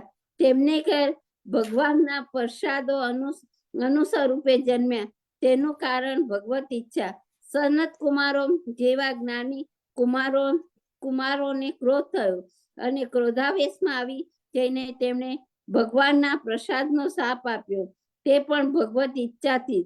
ભગવાનના પ્રસાદ તો વિવેકી હોવા જોઈએ, છતાં તેમણે અવિવેકીથી સનત કુમારોને અટકાવ્યા. તે પણ ભગવત ઈચ્છાથી જ. અને છેવટે સ્વયં ભગવાને હિરણ્યાક્ષને માર્યો, છતાં તેનો મોક્ષ ન થયો. તેનું કારણ પણ ભગવત ઈચ્છા. બ્રહ્માજીએ દેવોની આ કથા કહી હતી. મૈત્રીજીને તે વિદુરજીને કહી સંભળાવી. મૈત્રીજી કહે છે, એક વખતે સાયંકાળે કશ્યપ ઋષિની પત્ની દીતિ કામાતુર બન્યા. શણગાર સજી પોતાના પતિ પાસે આવ્યા અને કામ સુખની માંગણી કરી. હવે આગળ પછી એજ સ્થિતિ છે ને, એજ સ્થિતિ આ બધા રાક્ષસો જે આ બતાવે છે ને, એ છે એ દીતિ એમની માં છે. રાક્ષસોની બધા રાક્ષસોની માં એ. યા હવે બીજું પછી વાંચવું છે કે જે વાંચવું? મહિષાસુર, હા ના બસ મહિષાસુર ને બધા આવી ગયા ને, એ બધા દીતિના. હા, એ બધા દીદીના છે. એમનો આખો વંશ. એનો આખો વંશ છે. એ જ ને. વાંચ્યું હજી કે? ના, હવે ના વાંચતા એ વાત. બસ બરાબર. હા, પછી આગળ પછી વાંચીશું, બરાબર ને? હા, હવે તો next time, આ yes. તો હવે જે આવે ભાગવતમાં હવે બધું ઇન્ટરેસ્ટ આવશે, ખબર છે ને? બહુ સરસ આવે છે. હવે એ બધું આ ને શિવ પુરાણ કેટલું રિલેટેડ છે. બધું હા એક્ઝેક્ટલી સેમ છે. હા આમાં આમાં ભાગવતમાં પહેલા જ આવ્યું હતું ને. અને તું છે ને પછી આમાં પણ પછી એમાં રામાયણમાં પણ તું રામાયણ વાંચીશ ને, તે વાંચ્યું હોય તો રામાયણમાં પણ આનું જ આવે છે. Yes yes. કશ્યપ મુનિના છોકરાઓ જે બધા રાક્ષસ જીવ બધા થયા ને એ. અને ગણપતિને જે દુર્વાસા આપ્યું ને, એ પણ એક કશ્યપ ઋષિ. સાચી વાત છે. એ જેમને જે ગણપતિને ખબર છે મૂર્છિત થઈ હતા અને બચાવ્યા હતા ને, અને કોરિલેટેડ થાય છે બધું પછી સ્ટોરીઝ. આ તો આખું આ ભાગવત આખું ગણપતિ દાદાએ જ લખ્યું હતું ને. ગણપતિ દાદાએ મારી ગણપતિ દાદાએ લખ્યું હતું. હા, એમને કીધું હતું કે જો ઊંઘી જઈશ તો હું ભાગવત લખવાનું બંધ કરી દઈશ. સાચી વાત છે. મને ઊંઘવા ના દેશો તો હું સલંગ લખીશ.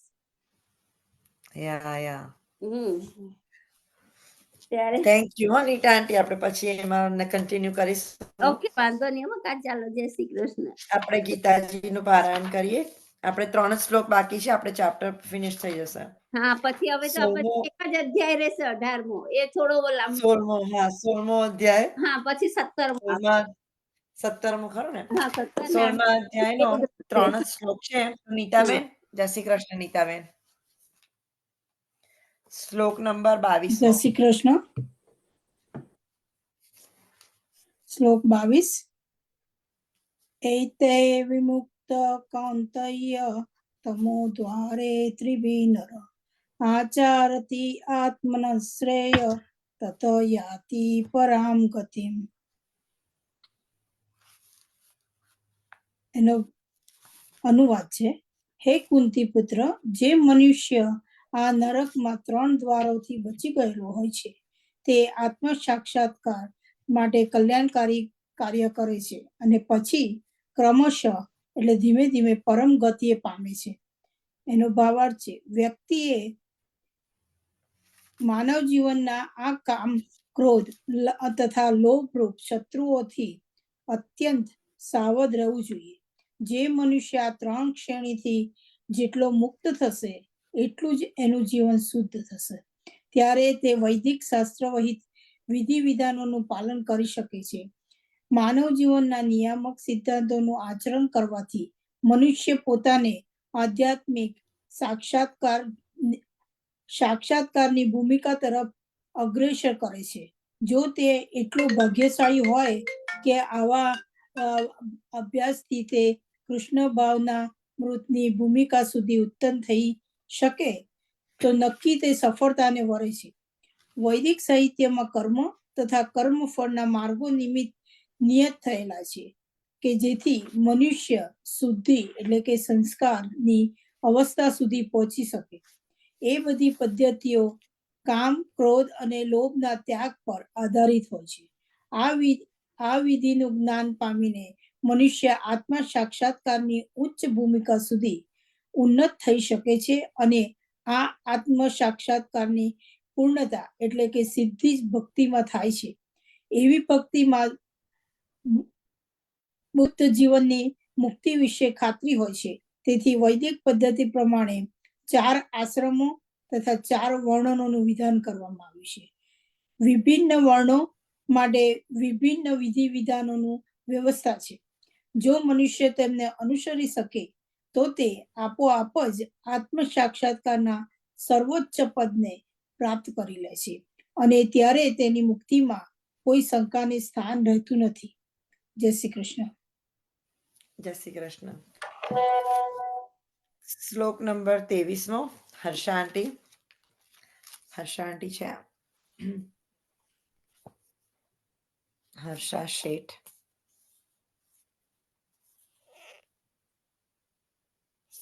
Let me see if she's there.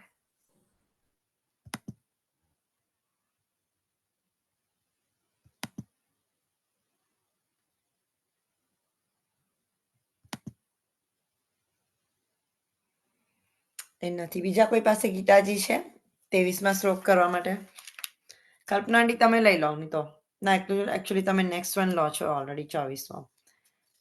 23મો શ્લોક છે કોઈની પાસે ગીતાજી?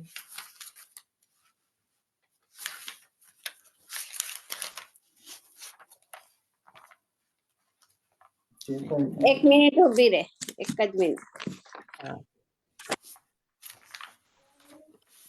એક જ મિનિટ ઊભી રહે. હા, હું લઈ લઉં.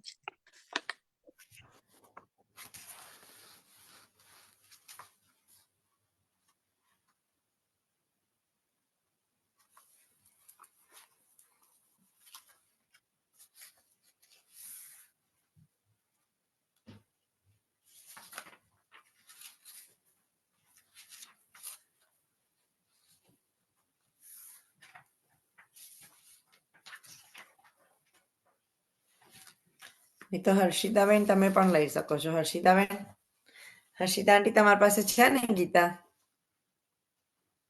ગીતાજી છે?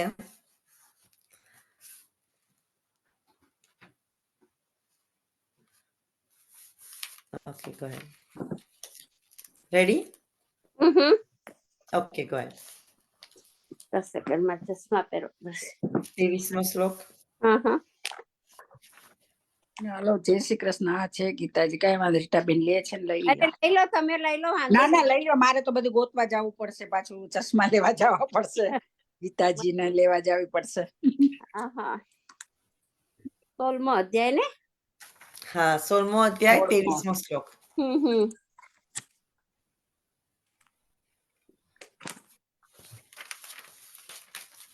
આપણે ગીતાજીના શ્લોક જ્યારે વાંચીએ તો સાથે સાથે ફોલો અલોંગ કરતા જવાનું. તો આપણે ગીતાજીમાંથી પણ આપણને કેટલું પુણ્ય મળે ખાલી ખોલવામાંથી જ. ખબર છે? તો યહ શાસ્ત્રન વિધિ મૃત્યુંચ વર્તતે કામકારત ન સિદ્ધિવાપ્નોતિ ન સુખમ ન પરાગતિમ. જે મનુષ્ય શાસ્ત્રના આદેશોને છોડીને મરજી મુજબ કાર્ય કરે છે તે સિદ્ધિ સુખ પરમ ગતિને મોક્ષ પામતો નથી. ભાવાર્થ, આપણે જોઈ ગયા કે માનવ સમાજના 4 વર્ણોને 4 આશ્રમો માટે શાસ્ત્રોએ નિયમો નક્કી કર્યા છે અને મનુષ્ય માત્ર જે આ શાસ્ત્ર વિધિને અનુસરે છે એ અપેક્ષિત છે. જો મનુષ્ય આ નિયમોનું પાલન ન કરે અને કામ, ક્રોધ, લોભ અને ઈચ્છાને અનુસરી સ્વેચ્છાચારી બને તો તે કદી સિદ્ધિ પામશે નહીં. બીજા શબ્દોમાં કહીએ તો મનુષ્ય આ બધાનું સૈદ્ધિક જ્ઞાન હોય છે, પણ તેનું આચરણ ન કરે તો તે નરાધમ છે. મનુષ્ય દેહમાં રહી જીવે, સમતોલ અને સમજુ થવાનું છે અને જીવનની ઉન્નતિ સાધવા માટે શાસ્ત્રોક્ત નિયમોનું પાળવાના છે. એમ ન કરે તો તેની અધોગતિ થાય છે. પણ જો તે શાસ્ત્ર વિધિ અને નૈતિક સિદ્ધાંતોનું પાલન કરીને છેવટે ભગવાનને ન ઓળખે તો તેનું બધું જ્ઞાન એળે જાય છે. તેથી મનુષ્ય ધીમે ધીમે કૃષ્ણ ભાવના અંતે કૃષ્ણ ભક્તિની અવસ્થામાં આવવું જોઈએ અને આ અવસ્થામાં મનુષ્ય સ્થિર થાય તો તે પરમ ગતિ પામે છે, અન્યથા નહીં. અહીં કારક શબ્દ મહત્વનો છે. જે મનુષ્ય જાણી બુજીને શાસ્ત્ર વિધિનું ઉલ્લંઘન કરે છે તે નક્કી કામ વાસનાની અસર હેઠળ વર્તે છે. તે જાણે છે કે આ ન કરવું જોઈએ, છતાં એ કરીને તે જંપે છે. આને સ્વેચ્છાચાર કહે છે. તે જાણે છે કે આ તો કરવું જ જોઈએ, છતાં તે કરતો નથી, તેથી તે સ્વેચ્છાચારી કહેવાય છે. ભગવાન આવા મનુષ્યોને દંડ દે છે.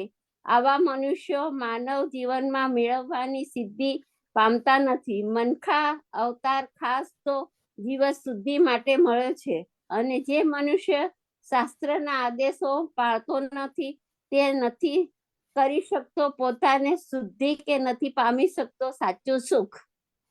સાચી વાત છે. બહુ સાચી વાત છે. Thank you. બહુ સાચી વાત છે. You welcome. 24મો શ્લોક કલ્પના શાહ. જય છેલ્લો શ્લોક છે કલ્પના આંટી. જય શ્રી કૃષ્ણ. આ ચેપ્ટરનો છેલ્લો શ્લોક વાંચશો? તમે મ્યુટ પર છો.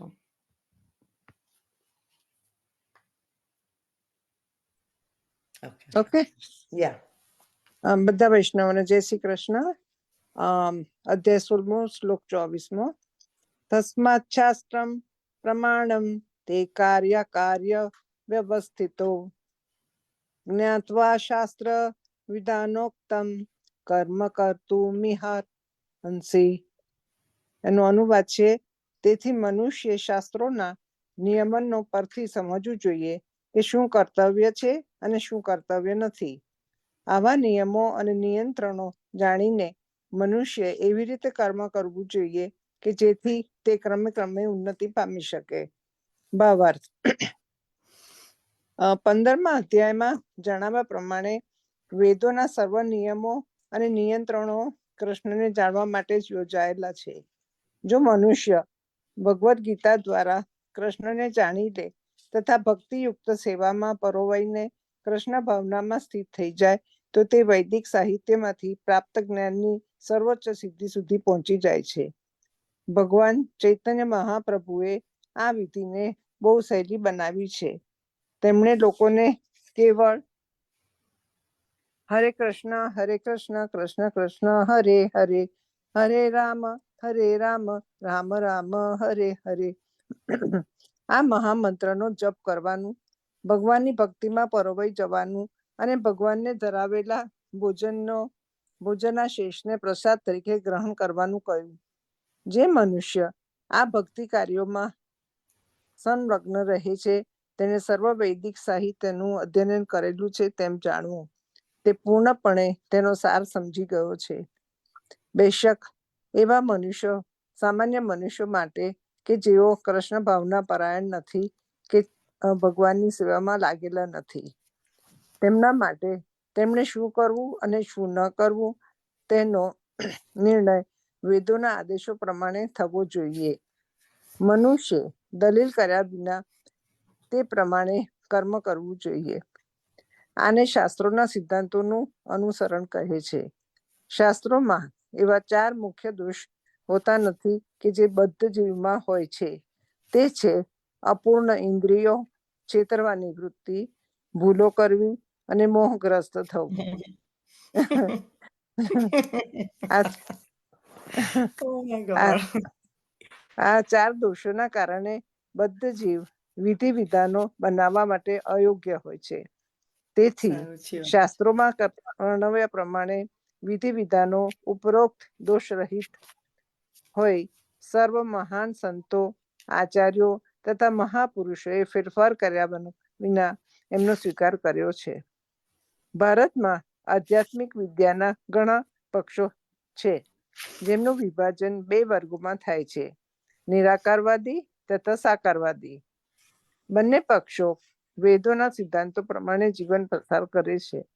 શાસ્ત્રોના સિદ્ધાંતો પાડ્યા વગર મનુષ્ય પૂર્ણતાના સ્તર સુધી પહોંચી ન શકે. તેથી શાસ્ત્રોના તત્વાર્થને વાસ્તવિક રીતે સમજનાર મનુષ્ય ભાગ્યશાળી ગણાય છે.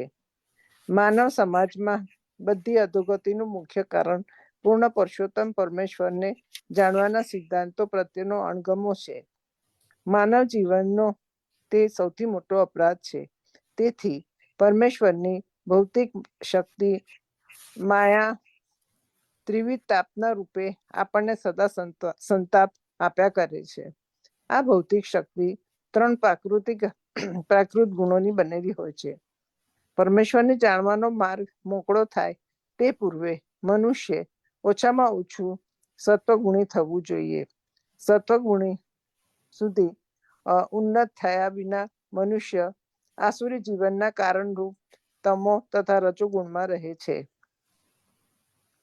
રજોગુણી તથા તમોગુણી લોકો શાસ્ત્રો, પવિત્ર પુરુષો તથા પૂર્ણ પુરુષોત્તમ પરમેશ્વરના શાસ્ત્રીય જ્ઞાનની હાંસી ઉડાવે છે.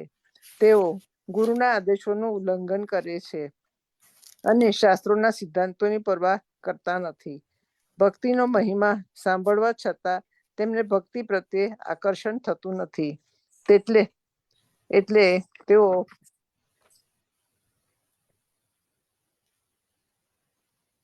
ઉન્નતિ માટે તેમનો પોતાનો માર્ગ ઉપજાવી કાઢે છે. મનુષ્ય સમાજના આ કેટલાક દોષ છે કે જે આસુરી જીવન તરફ દોરી જાય છે. પરંતુ જો મનુષ્યને અધિકૃત સદગુરુનું માર્ગદર્શન પ્રાપ્ત થઈ જાય તો તેનું જીવન સફળતાને ભરે છે. કારણ કે સદગુરુ ઉચ્ચ ભૂમિકા પ્રતિ ઉન્નતિનો માર્ગ દર્શાવી શકે છે. આમ શ્રીમદ ભાગવતના દેવી તથા આસુરી સ્વભાવ નામના 16મા અધ્યાય પરના ભક્તિ વેદાંત ભાવાર્થો પૂર્ણ થાય છે. 16મો અધ્યાય પૂરો થાય છે. 16મા અધ્યાય પૂરો થયો. Thank પૂરો you. થયો. આપણે કોઈને ભાવગીત ગાવું છે? યા ગાવ. આપણે એકાદ ભાવગીત લઈ લઈશું. હા ગાવ. એટલે જયશ્રીબેન આવ્યા છે? જયશ્રીબેન પટેલ. નહીતર ગાઈ લઉં એ ના હોય તો. Sure. રશ્મિબેન તમે ગાવશો? યા ગાઈ લો. Okay, go ahead.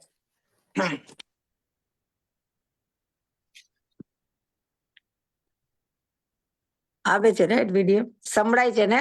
હા, જય હા. શ્રી જય શ્રી કૃષ્ણ. જય શ્રી કૃષ્ણ. જય શ્રી કૃષ્ણ. ધન્ય ધન્ય આજની ઘડી રળિયામણી, ધન્ય આજની ઘડી રળિયામણી, હારે મારો વાલોજી પધાર્યાની વધામણી ઓજી રે, ધન્ય આજની ઘડી રળિયામણી, હારે હું તો કદલી ના થંભરો પાવતી, હારે મારા વાલોજી ના મંડપ રચાવતી ઓજી રે, ધન્ય આજની ઘડી છે રળિયામણી, હારે રે પૂરે દ્વારે સોહાગણ સાતિયા, હારે જેમ મલપતા આવે હરી હાથિયા ઓજી રે, ધન્ય આજની ઘડી છે રળિયામણી, હારે હું તો મોતી ના ચોક પુરાવતી, હારે મારા વાલાજીની આરતી ઉતારતી ઓજી રે, ધન્ય આજની ઘડી છે રળિયામણી, હારે હું તો ફૂલડાની સેજ બિછાવતી, હારે મારા વાલાને ફૂલડે વધાવતી, ઓ જીરે ધન્યાજની ગળી ચરળિયા મણી, હારે મારે જાવું વલ્લભ કુળના વારણી, હારે મારે મહેતા નરસિંહ નો સ્વામી ઉભો બારણે, ઓજી રે ધન્ય આજની ઘડી છે રળિયા મણી, ધન્ય આજની ઘડી છે રળિયા મણી. એક ખાલી સાખી ગાઉં છું, એક જ છે. નંદ બાવાનો લાડલો ગોપીઓનો ચિત ચોર, લીલા તારી સી વર્ણવીએ જય જય નંદ કિશોર, માખણ ખાધા મટકા ફોડ્યા લીલી કીધી અપાર, દાસ ત્રિભુવન શું લખું વેદ ન પામે પાર, વેદ પુરાણ વાંચ્યા નથી સંગીતનું જ્ઞાન, દાસ ત્રિભુવન ભૂલ કરે ધરશો નહીં તમે ધ્યાન. બોલ સિગિરાજ ધરણ કી જય, શ્યામ સુંદર તમારી બુકોનું એક વખત સ્ટોક્સ જોવો પડશે. હા છે. હા.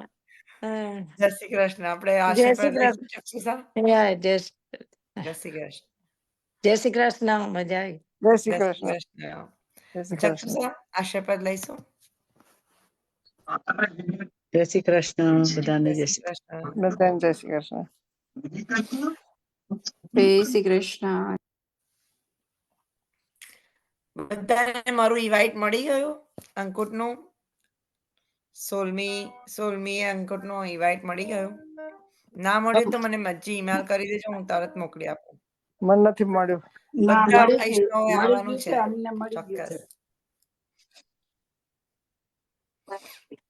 હું મિસ કરીશ, હું નથી અહીંયા. તમે હમણાં જાઉં ઇન્ડિયા છું ને. જવાના છો ને? હા, મને હમણાં ખબર, છઠ્ઠીએ, હા છઠ્ઠીમાં જાઉં છું હમણાં. સ્ટાર્ટ કરો. સેવન્થના. વાવ, હા નાઈસ. કરો કરો. ધરણીના ચરણ સો ધરણીના ચરણ કેરો શ્રી વલ્લભ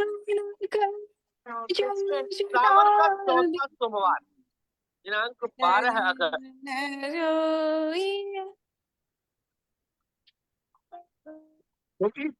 ચક્ષુસા, એક મિનિટ.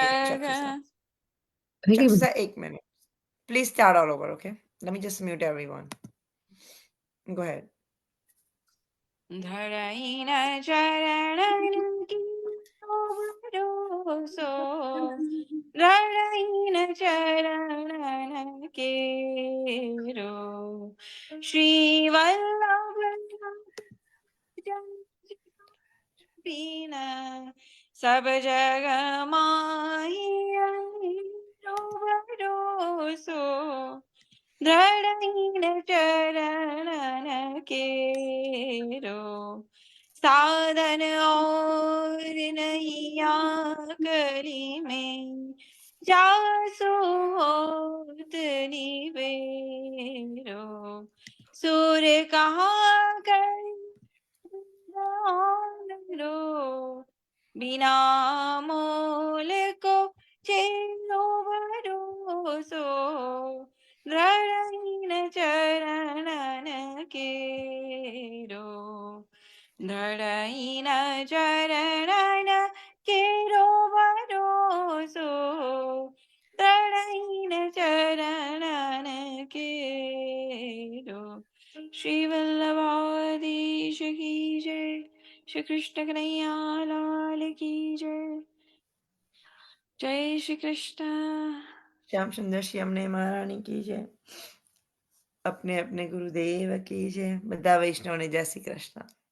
આજ કે આનંદ કી જય. આજ કે આનંદ. આજ કે આનંદ આનંદ કી કી જય. જય. હવે આપણે બધા હવે ફેસ્ટિવલ ના દિવસો શરૂ થાય છે. બધાને happy Diwali in Happy- advance. Happy Diwali બધાને. હેપી દિવાળી. શુભકામનાઓ. જય શ્રી કૃષ્ણ દિવાળીના. બધા સેજલ, વૈષ્ણવને ખૂબ ખૂબ સેજલ મારે એક વસ્તુ કેવું હતું કે અમારું લાડ સમાન નું ફંક્શન છે ક્યારે? શનિવારે. કોઈને આવવું હોય તો મેં શનિવારે. તને મોકલાયું ફ્લાયર્સ. આ શનિવારે છે? હા, શનિવારે સાંજે એટલે સાંજે. ઓકે. બહુ સરસ છે. રંગોલીમાંથી ફૂડ આવવાનું છે ઓકે અને ઓકે મિર્ચ મસાલા વાળા સોંગ છે. ઓકે. તો મને ફ્લાયર મોકલાયું છે?